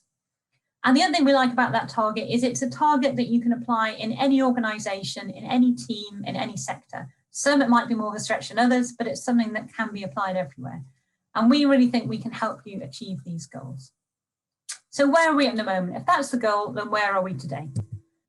Well, like I said, 24% is where we're at in terms of women in STEM across the board, but that does vary by different sectors and different levels as well. So as you can see here, for science, generally, we are actually nearing parity. So that's looking really good in terms of, not so far off even the 50-50 mark, which is wonderful. In terms of engineering, I'm sure it's no huge surprise to see that there's still quite a long way to go there, but we're around about the 10% mark in engineering. But the two things I think are really critical here at the moment are the tech sector and also management. Actually, the tech sector in terms of job roles is the fastest growing sector that we have at the moment across STEM. And this is the area where still women only make up 17% of all technology roles, which we think is a really key issue. And also, like we said about the different levels of women as well, when you look at management, rather than, the management level roles, then only around 15% of those are held by women, which we think is really a cause for concern. Another thing about these stats is these are the stats that are based on the government population survey. And so at the moment, we don't think they reflect the changes that will happen through COVID and post the pandemic. So it'd be really interesting to keep an eye on it during those and see what happens next. So you might think, okay, so things are okay, there's some good areas, some bad areas, but things are getting much better, aren't they? That's what we always think, we'd hope. Well, in some ways, yes, but actually in some ways, no. One thing as well we've done with the statistics is look back over the last 10 years. So you can see that in engineering, then there has been, percentage-wise, quite a good increase. It was around 6% 10 years ago, and now we're just over 10%. So in numbers, it's going up, percentage terms, it's going up, even though we have a long way to go. But in technology, which, as I said, is probably the fastest growing sector, then while the numbers are going up, because the sector is growing so quickly as well, percentage-wise, it hasn't really shifted over 10 years. And we really think that's one area that is a really huge area for concern. We've got lots of stats on our website about GCSEs and A-levels and so on. One thing we do look at is STEM qualifications for girls. And again, if we look at things like computing A-level, which is one of the things that people start to look for when they do technology roles, that percentage of girls who are taking those A-levels is only around 14%. So again, there's quite a long way to go. But equally, let's have a think. So a bit of a quiz for you very quickly. True or false? So given that in the NHS, around 75% of workers in the NHS are female, do you think that it's true or false, and this was from this time last year, that PPE tends to be designed for the shape and size of male bodies? Well, unfortunately, this is true. And actually, while this is in the NHS, we know that across lots of engineering roles as well, that women have big struggles with PPE, which doesn't fit properly, which doesn't work for them, and which really does obviously hinder both their everyday working lives. But also, if we go back to that piece about helping women feel like they belong and they can truly thrive, then you can imagine that even having the clothing equivalent that doesn't actually fit them is a really key area that can be changed, that will really help encourage women to feel like they are belonging and they are needed here. So like I said, this leads on a little bit to looking at that piece around health and safety and diversity and inclusion. Also, we mentioned the COVID times. This last year has been devastating for so many people, but we know that unfortunately the COVID has disproportionately affected women, whether that's through caring, responsibilities, homeschooling, the types of roles that women usually do, or many other factors. So we've done a survey, there's been lots of research done into the impacts of COVID on women's workplaces, but also we want to look at, in a survey our own this year, what's been the impact on where are women right now in the midst of COVID. And one thing we found that was quite interesting is we asked them about culturally, how does, what do they find helps them or hinders them in their careers in STEM? And the reason I find this really interesting is because it shows that even in the midst of a pandemic, when we had lots of questions about, about flexible working, homework and the impact and so on, they also told us about things that really make a positive difference to them and encourage them to stay in their roles or move into their roles in STEM. And as we see here, 90% of the women who replied to our survey earlier in this year, I think it was around January, said it's really important for them to work for an organisation which is committed to creating inclusivity. So that doesn't just mean they're not just looking at the job advert that they see in isolation. They're really looking into your organisations. They're looking at all your website. They're looking to find that commitment to inclusivity across the board. And that sort of culture is really, really key to the women who are looking to have roles in STEM, and probably the sort of women you'd like to attract to your organisations. We also know that networks are a hugely important part of career progression to many women who work in STEM.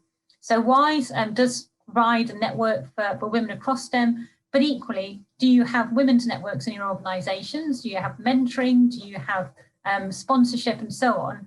And is there access to those sort of networks for the women who work in your organisations? This sort of shows it's really key for them for progressing in their careers. It's no surprise at all to see that flexible working always was important, but is getting ever more important post the pandemic. The big shift, I think, is going to be that we've been used to enforced remote working for many industries. And now it's a chance to look at that into how do we take forward the learnings we've had from that way of working and hopefully translate them into more positive working atmosphere for everyone into the future. So why did I start off today by talking about health and safety and how that matches up with diversity and inclusion?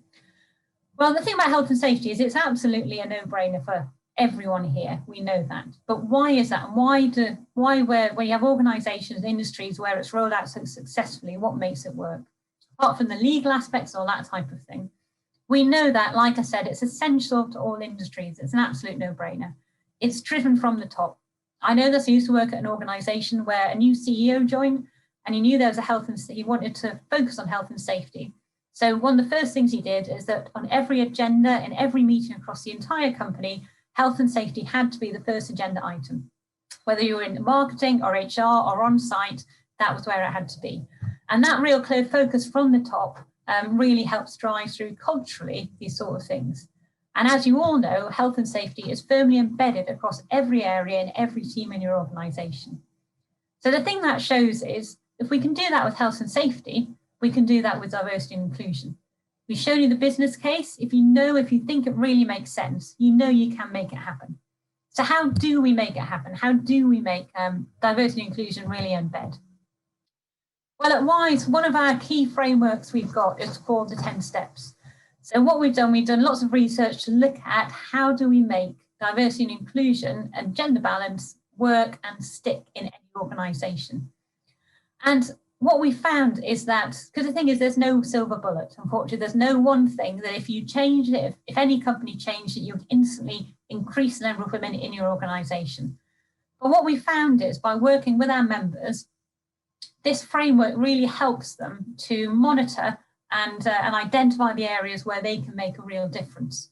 So as you can see there, it's things like approaching diversity and inclusion like any other business improvement project. So if you think about any business project, you would have senior sponsorship, you would have targets, you would have monitoring, you'd have great communications across your company. All of these things you need to apply to approach diversity and inclusion as well. Being creative in job design, and actually not just job design, but looking at your whole recruitment process. Do you recruit last minute? Are you just looking for somebody who can come in? Or actually, do you take the time to really look at your job description every time you're recruiting, really being very honest about which of the skills and which of the parts of there are absolutely essential and which of them could be trained up or could be developed? Things like that. So a lot of this is about thinking and working together. And one thing we've got at Wise is we've got a whole range of case studies, of best practices, of suggestions and ideas from other companies where they're doing this and doing it really well. So you can share that and see what works for you. The other thing we really believe in at Wise is measurement. And so by using our 10 steps program, then you can actually also submit your benchmarking against all of these areas, and you can see how you compare to your peers and to other companies in this space as well. And so people who've used our 10 steps framework over the years generally do see a good increase in different areas for them. So that's a brief piece about how do we look at diversity and inclusion at a company level, at a career level. The other thing we really know is, like I said, we've got to influence this at every stage in the pipeline.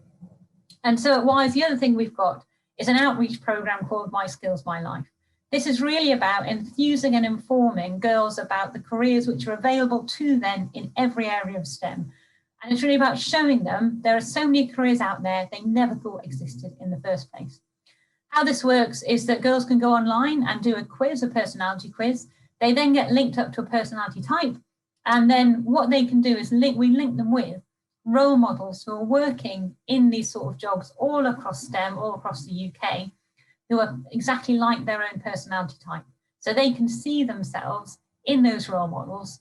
And so what we really look for is we're always looking for additional role models to join this resource. We've got about 1,000 on there at the moment, but we always need more. And also, if you want to run a session, whether in a local school or if you want to run it in your organisation, we have father and daughter events. We have bring your kids to work days, that type of thing. Then we can run these sessions to really help them see those careers which are available to them. And like we said there, we've had over 10,000 girls complete this, lots of schools, and also we're linking into this platform, not just the individual role models, but linking up to companies where there will be jobs available and so on. So what else really works in order? Like I said earlier, one thing we do really well at Wise is that network is linking up different case studies, because there's going to be somebody out there who's got exactly the same questions, exactly the same issues with recruiting or promoting or retaining women that you have or you think you have. So that network piece is really key in terms of working out, what are the answers, what works well, and also the learning. So what have people tried that hasn't worked, and so on. We also have lots of research. We've got knowledge sharing events, conferences, all of that type of thing where you can come along and hear stories. And we're all about positive and practical tips, ways of working and networking events. Okay, I'm going to wrap up just there. My contact details are there. If you want to get in touch with any questions, please do. We'd love to hear from you. And I think really just to leave you in the same way that with health and safety, I know that it's always billed as health and safety is everyone's responsibility in the company, no matter what level you're at or which sector you work in or which team you work in. And I think it's really clear that for diversity and inclusion as well, that the person responsible for it at your organisation is you. So what can you do today and tomorrow to really make a difference in your company? Thank you very much. And now very happy to answer any questions. Thanks, Ruth. Gosh, that was really interesting and insightful, and it stimulated quite a few questions. So I think we'll jump straight into those. That's all right. We've got one from Liz. This is a good one, actually. How do you challenge the unfortunately common belief that women are going to be given jobs to tick a box rather than on merit? It's a really good question. Yeah. What's really interesting is we hear this a lot, not just from men, or from people who you think might be threatened by women coming in, but by of course women themselves as well. Women and men, everyone wants to just get in and do the job. So we actually hear, like I said, a lot from women that they feel nervous that it would be seen as tokenism or anything like that type thing. So I think the only way that's ever going to change is by all is by over time, I think, with all of things shifting. And as well, this is a big change. This is quite an emotional subject as well, and we get that.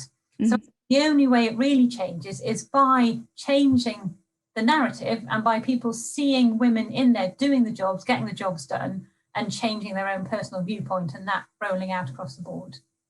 Definitely. And I was just thinking your 10 steps framework, I mean, from our perspective, I mean, that applies completely to companies, but also to trade associations as well. I mean, if we wanted to encourage diversity inclusion within our committees, I mean, those 10 steps would be a great framework to start with. Absolutely. And that's the thing, we wanted to make something which was accessible. So no matter what size of organisation, what type of company you are, you can use it. And the thing I love about it as well is when people read them, a lot of them, they feel like, oh, well, of course, you know what I mean? It's just common sense. And that's great, because we want plain English, you want it to be approachable type thing. It's not rocket science, but it does take hard work to achieve. Definitely. Right, we've got one here from David. Whilst at the 30% level in my team today, definitely want to be doing more. Any thoughts on how we should frame opportunities when we publish them to make them more equitable? And then he also says, any other key learnings on retention or key areas where businesses fall short today? Yeah, no, that's great. That's basically covering everything, I think. Yeah, we're done now. I was going to say, so to take those a bit at a time, I'm guessing what one thing is asking there in terms of when you publish, you know, job ad opportunities. Yeah, I think that's what he's saying, yeah. Great. There's an awful lot of research that's done in terms of the language of job adverts. So I think, I mean, and again, it's just common sense. Often we find that organisations don't necessarily review and refresh their job adverts as they're doing them. And I know, I must admit, you know, I've been, you know, as a hiring manager in the past, you get to a stage where you have to recruit. It's a bit like, right, where's that job description? Let's find it quick. Let's send it out there. You know what I mean? So there's definitely a piece about that, and I get that completely. There's a lot of work been done into the language that we use. So if we use language which is more around, you know, not necessarily, if you, like I said before, look at which parts of your job role are absolutely essential, and them are nice to have. Yep. As much as we'd like this to be different, and we hope it will be different, there is research saying that in general, men tend to apply for job roles maybe where they tick half of the boxes. Women in general tend to need to have 80% or more of you know, the job description before they will apply. So being very clear about what is definitely essential and what is a nice to have. And then also there's lots of programs out there where you can look at the language in your job adverts and adapt it to make it more inclusive as well, is really helpful. Wow. Yeah, and then I think in terms of the retention and promotion, one thing I would say, which again, it seems quite basic but works really well, we've had members who ran what they called, in their words, shut up and listen sessions. You'd get the senior management in a room and you'd bring together the women who work in your organisation. And it does what it says in the tin, you know, for the senior management to just be quiet and just listen to women talking about their experience of working at your organisation. And even that, as a very clear starting point, is great, just to find out what is actually happening, what is the experience of women who work here. And therefore, just by listening back to that, you're getting really great feedback to start with. Yeah, it's all about open communications, I suppose. I mean, yesterday we had a speaker on mental health, and he was saying that kind of the first step is having those conversations with your colleagues, with your managers. And it sounds like that applies here as well. And also, I think it's being very open about the fact a lot of these conversations are difficult conversations. I mean, you're getting into the areas around unconscious bias, around, you know, that type of thing, which are very personal, like I said, can be very difficult. But it means that's why they're very important, I think. Yeah, definitely agreed. Great. We've got a few more questions coming through. One from Dan. Does the focus on gender risk us missing the mark on true representation, especially when we consider intersectionality? Yeah, that's a very good, really good question. It's a fantastic question of having. Intersectionality is something we're really aware of. Like I said, at WISE, we specialise in gender balance in STEM. We find that then, but obviously the approach you take to that, you can then learn a lot, and by looking into your process and so on, you will therefore, often improve your diversity in other ways as well. Intersectionality is something we're really aware of, and so that is that just one group of people doesn't have the same experience even within that group. So within women, then we know if you are a Black woman or if you are a woman from a different social background, then your experience, you've got multiple barriers to overcome, if you like, rather than just one. So I don't think it helps. I don't think it misses the mark, but I think we always need to be aware of that within every organisation. And I think, like I say, it also depends on where your company is, because for some companies or industries or organisations, they're actually quite far ahead on this, they're doing really well. And so they might be more open to the next at the intersectional side and really being very aware. But for some individuals or companies, then actually just starting with the, where are we at the moment, in that way, they're actually, have quite a long way to go. Definitely. I think it's the term diversity of thought as well. Yes, definitely. Exactly. Yes, yeah. Great. We've got one from Anonymous here. Is there any evidence that setting the 30% goal actually discourages women from going for certain roles due to the possible perception of themselves and others that they only got the job because of their gender? And I think we sort of mentioned that before. I think that covers it. No, and it's really interesting. I mean, I haven't seen any research, linked to that specifically. Like I say, it's definitely a really interesting thing. And one thing I saw in the chat, which was a piece as well, was somebody saying they don't consider themselves a female engineer, but an engineer. And that's the sort of thing where that's what we hear all the time. They want to be the woman engineer, or the female computer coder, or that type of thing. They just want to be known for the job they do because they can do it damn well. So that's where we want to be. Yeah, exactly. I think that was comment was from Caroline, and she also said she'd like the opportunity to be a role model and has signed up as a WISE affiliate, which is fantastic, and that's what it's all about, isn't it? Exactly. Yeah, definitely. Yes. Yeah. Great. Got a couple more questions. One more from Dan, and this is specifically about our industry, actually. So he says, within the gases industry, we tend to see more women involved in specific sectors, such as the supply and use of medical gases, where there is an element of personal involvement and caring. Any advice on how we can encourage more diversification? That's a really interesting point. And I think, like we said earlier, when we looked at the statistics in science, there is quite, nearer to parity than in, say, engineering or technology. And I think we do find that. So in the NHS, I know, there's obviously, you've got lots of scientists there, and that's an area where there does seem to be better gender parity. So I think one way you can really impact things is actually use that as a positive. So like you said there, if you're seeing that more women in this sector then come in where there's the link with caring, then actually showing what some of the research does show, and again, this is all generally, so we're not saying every single woman or every single man acts like this. If women can see how their work, leads to benefiting humanity or the planet or that type of thing, then that tends to be a really positive way of reflecting, to attract them into the industry by explaining what the impact of that work is. So I think if that's worked well in one area, then use that into other areas as well, because every part of what you do, like you've seen from all the presentations today, seems to have a really, positive impact, on society. So using that as an in is really helpful. Yeah, definitely. And it's more of a comment here from David. For anyone trying to understand the importance of diversity on performance, he recommends Rebel Ideas by Matthew Syed. But I suppose it would also be good to understand from you. I mean, the WISE website, I suppose that's full of information and resources where we can all have a read. Absolutely, yeah. I mean, and the thing I love about this as well is there's so many, because we're, so look at the WISE website. Like I say, sign up as a role model. That book is a brilliant book. I really recommend as well, in a very different sense, is one called Invisible Women. Talked about NHS and the PPE. That book looks into design and how and data, and how that's been looked at differently over the years as well. So lots of sort of background reading type thing. Definitely look at our website. And also, please, like I said, any questions at all, anything you'd like to talk about more, or even just ask about, do drop me a line. I'm really happy to chat to anyone.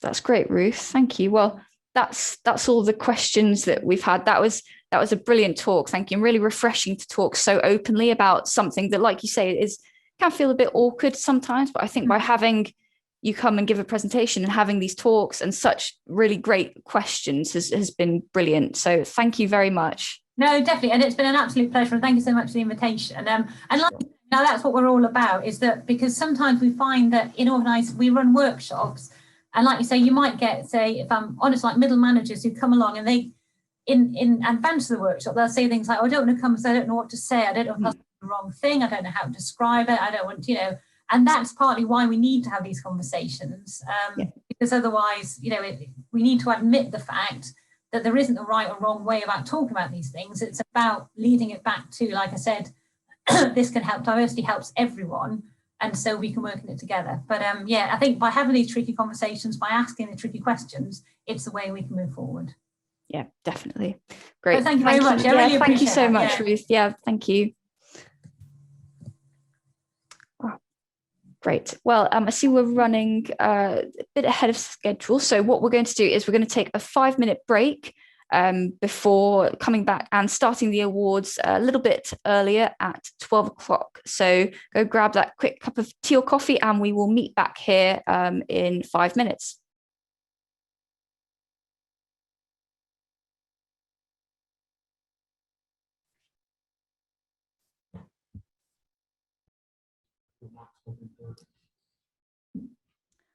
Hi, everyone, and welcome back to the final part of our annual conference, which I'm really, really delighted to say is our first ever BCGA member awards. So welcome. The industry's been through a lot over the last year, which I think we talked about a lot yesterday. And it sounded like it's the same for the industry, no matter where in the world you are. And given we've sort of transformed from being that invisible industry into the visible one, we thought that this would be an excellent opportunity to recognise the contributions that our members have made over the last year. As such, I'm really pleased to say that we had lots and lots of very high quality entries into our awards, and I'd like to congratulate all those who have been shortlisted. We had a panel of independent judges who judged the awards, so I'd just like to say a big thank you to Rob, Tanya, Caroline, George, and Ian. So we had a mixture of industry and non-industry experts judging our variety of awards. So the way it's going to work is I'm going to hand over to each of our judges, who are each going to present a separate award.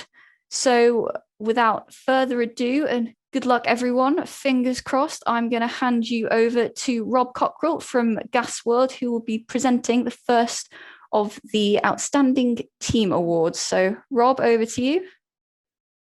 Hi. Yes, thank you, Ellen. It's Rob Cockrell here from Gas World, and what a pleasure it is to be here today. I'd just like to say we think it's been a great event, some brilliant speakers and topics, and I'd also like to add how pleased and proud we are at Gas World to be here to present two of these important inaugural awards for the BCGA. And so, as Ellen said, without further ado, the BCGA Award for Outstanding Team of the Year for a large company goes to the Procurement and Facilities Management Team at Air Products. When we considered the award for the Outstanding Team of the Year, it was certainly a very close run thing. But with our winner today, they were able to demonstrate to us all as judges all of the key criteria being met in successful teamwork, mutual respect among team members, clear roles, responsibilities, and values, as well as its objectives being more than achieved. Overall, there was not just an abundance of caution on show, but a culture of abundant knowledge and information sharing across its team. So congratulations to the whole team at Air Products. What a tremendous project and series of achievements they were. Now for the next award, we're looking at a much smaller team, but a no less significant achievement. The BCGA Award for Outstanding Small Team of the Year goes to Specialty Oxygen Service.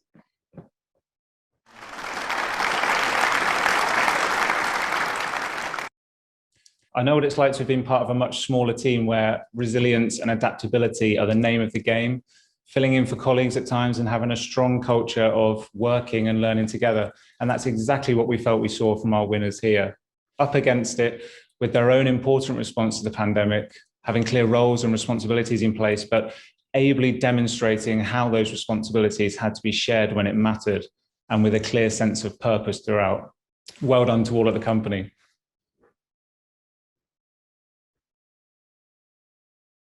Great. Thank you so much for that, Rob. And now on to the next award, and that will be the Consultant of the Year, and I will hand over to Ian to present that.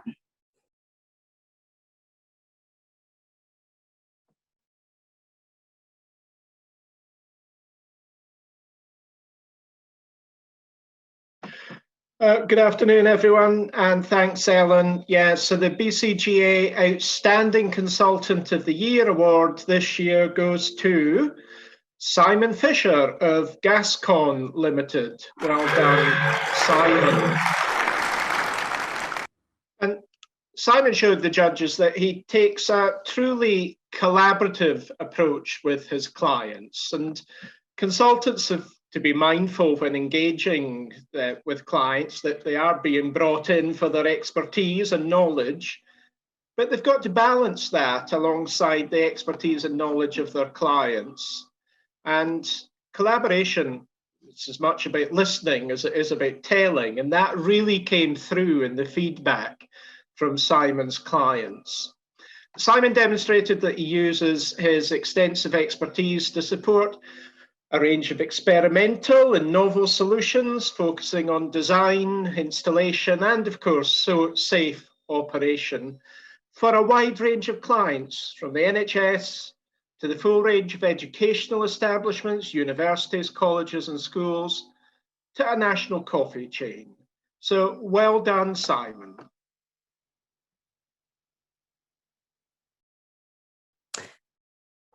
Great, thank you, Ian.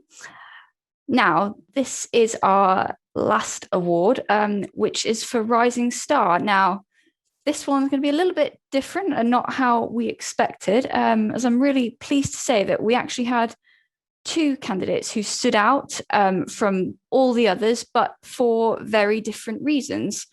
So to hand out the first one, I will hand over to George Webb from Liquid Gas UK. Thank you, Ellen. Thank you very much for inviting me to be part of the judging panel. I've really enjoyed it, and I'm proud to be here today. Attracting the best young talent into our industry is critical, not only for innovation and what those younger minds bring to us, but also for progression planning in our businesses. And I'm really pleased to announce that joint winner for Rising Star of the Year goes to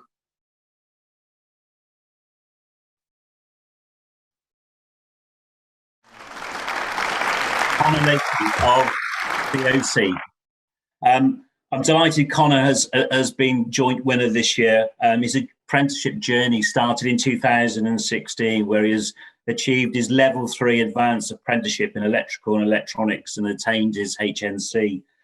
As we've heard the last couple of days, the pandemic has been a challenge to us all, but Connor demonstrated he accelerated his responsibilities and his competencies and capabilities whilst working on the installation of the NHS Nightingale North East Hospital project. His tenacity to succeed on this project led him to driving the length of the UK to collect parts which were oxygen clean hospital medical oxygen systems, working with other teams in the BOC network to complete this project. Connor has now progressed through to his apprenticeship with praise from his peers and line managers alike for his teamwork and work ethic. So congratulations, Connor, and good luck for your future career.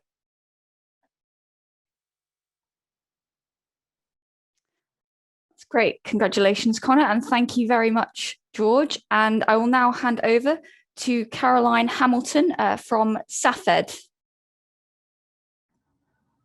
Good afternoon, everyone.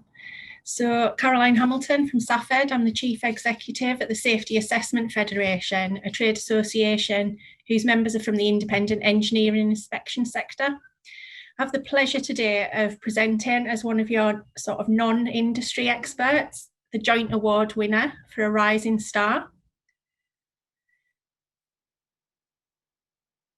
The Rising Star of the Year, the joint award winner is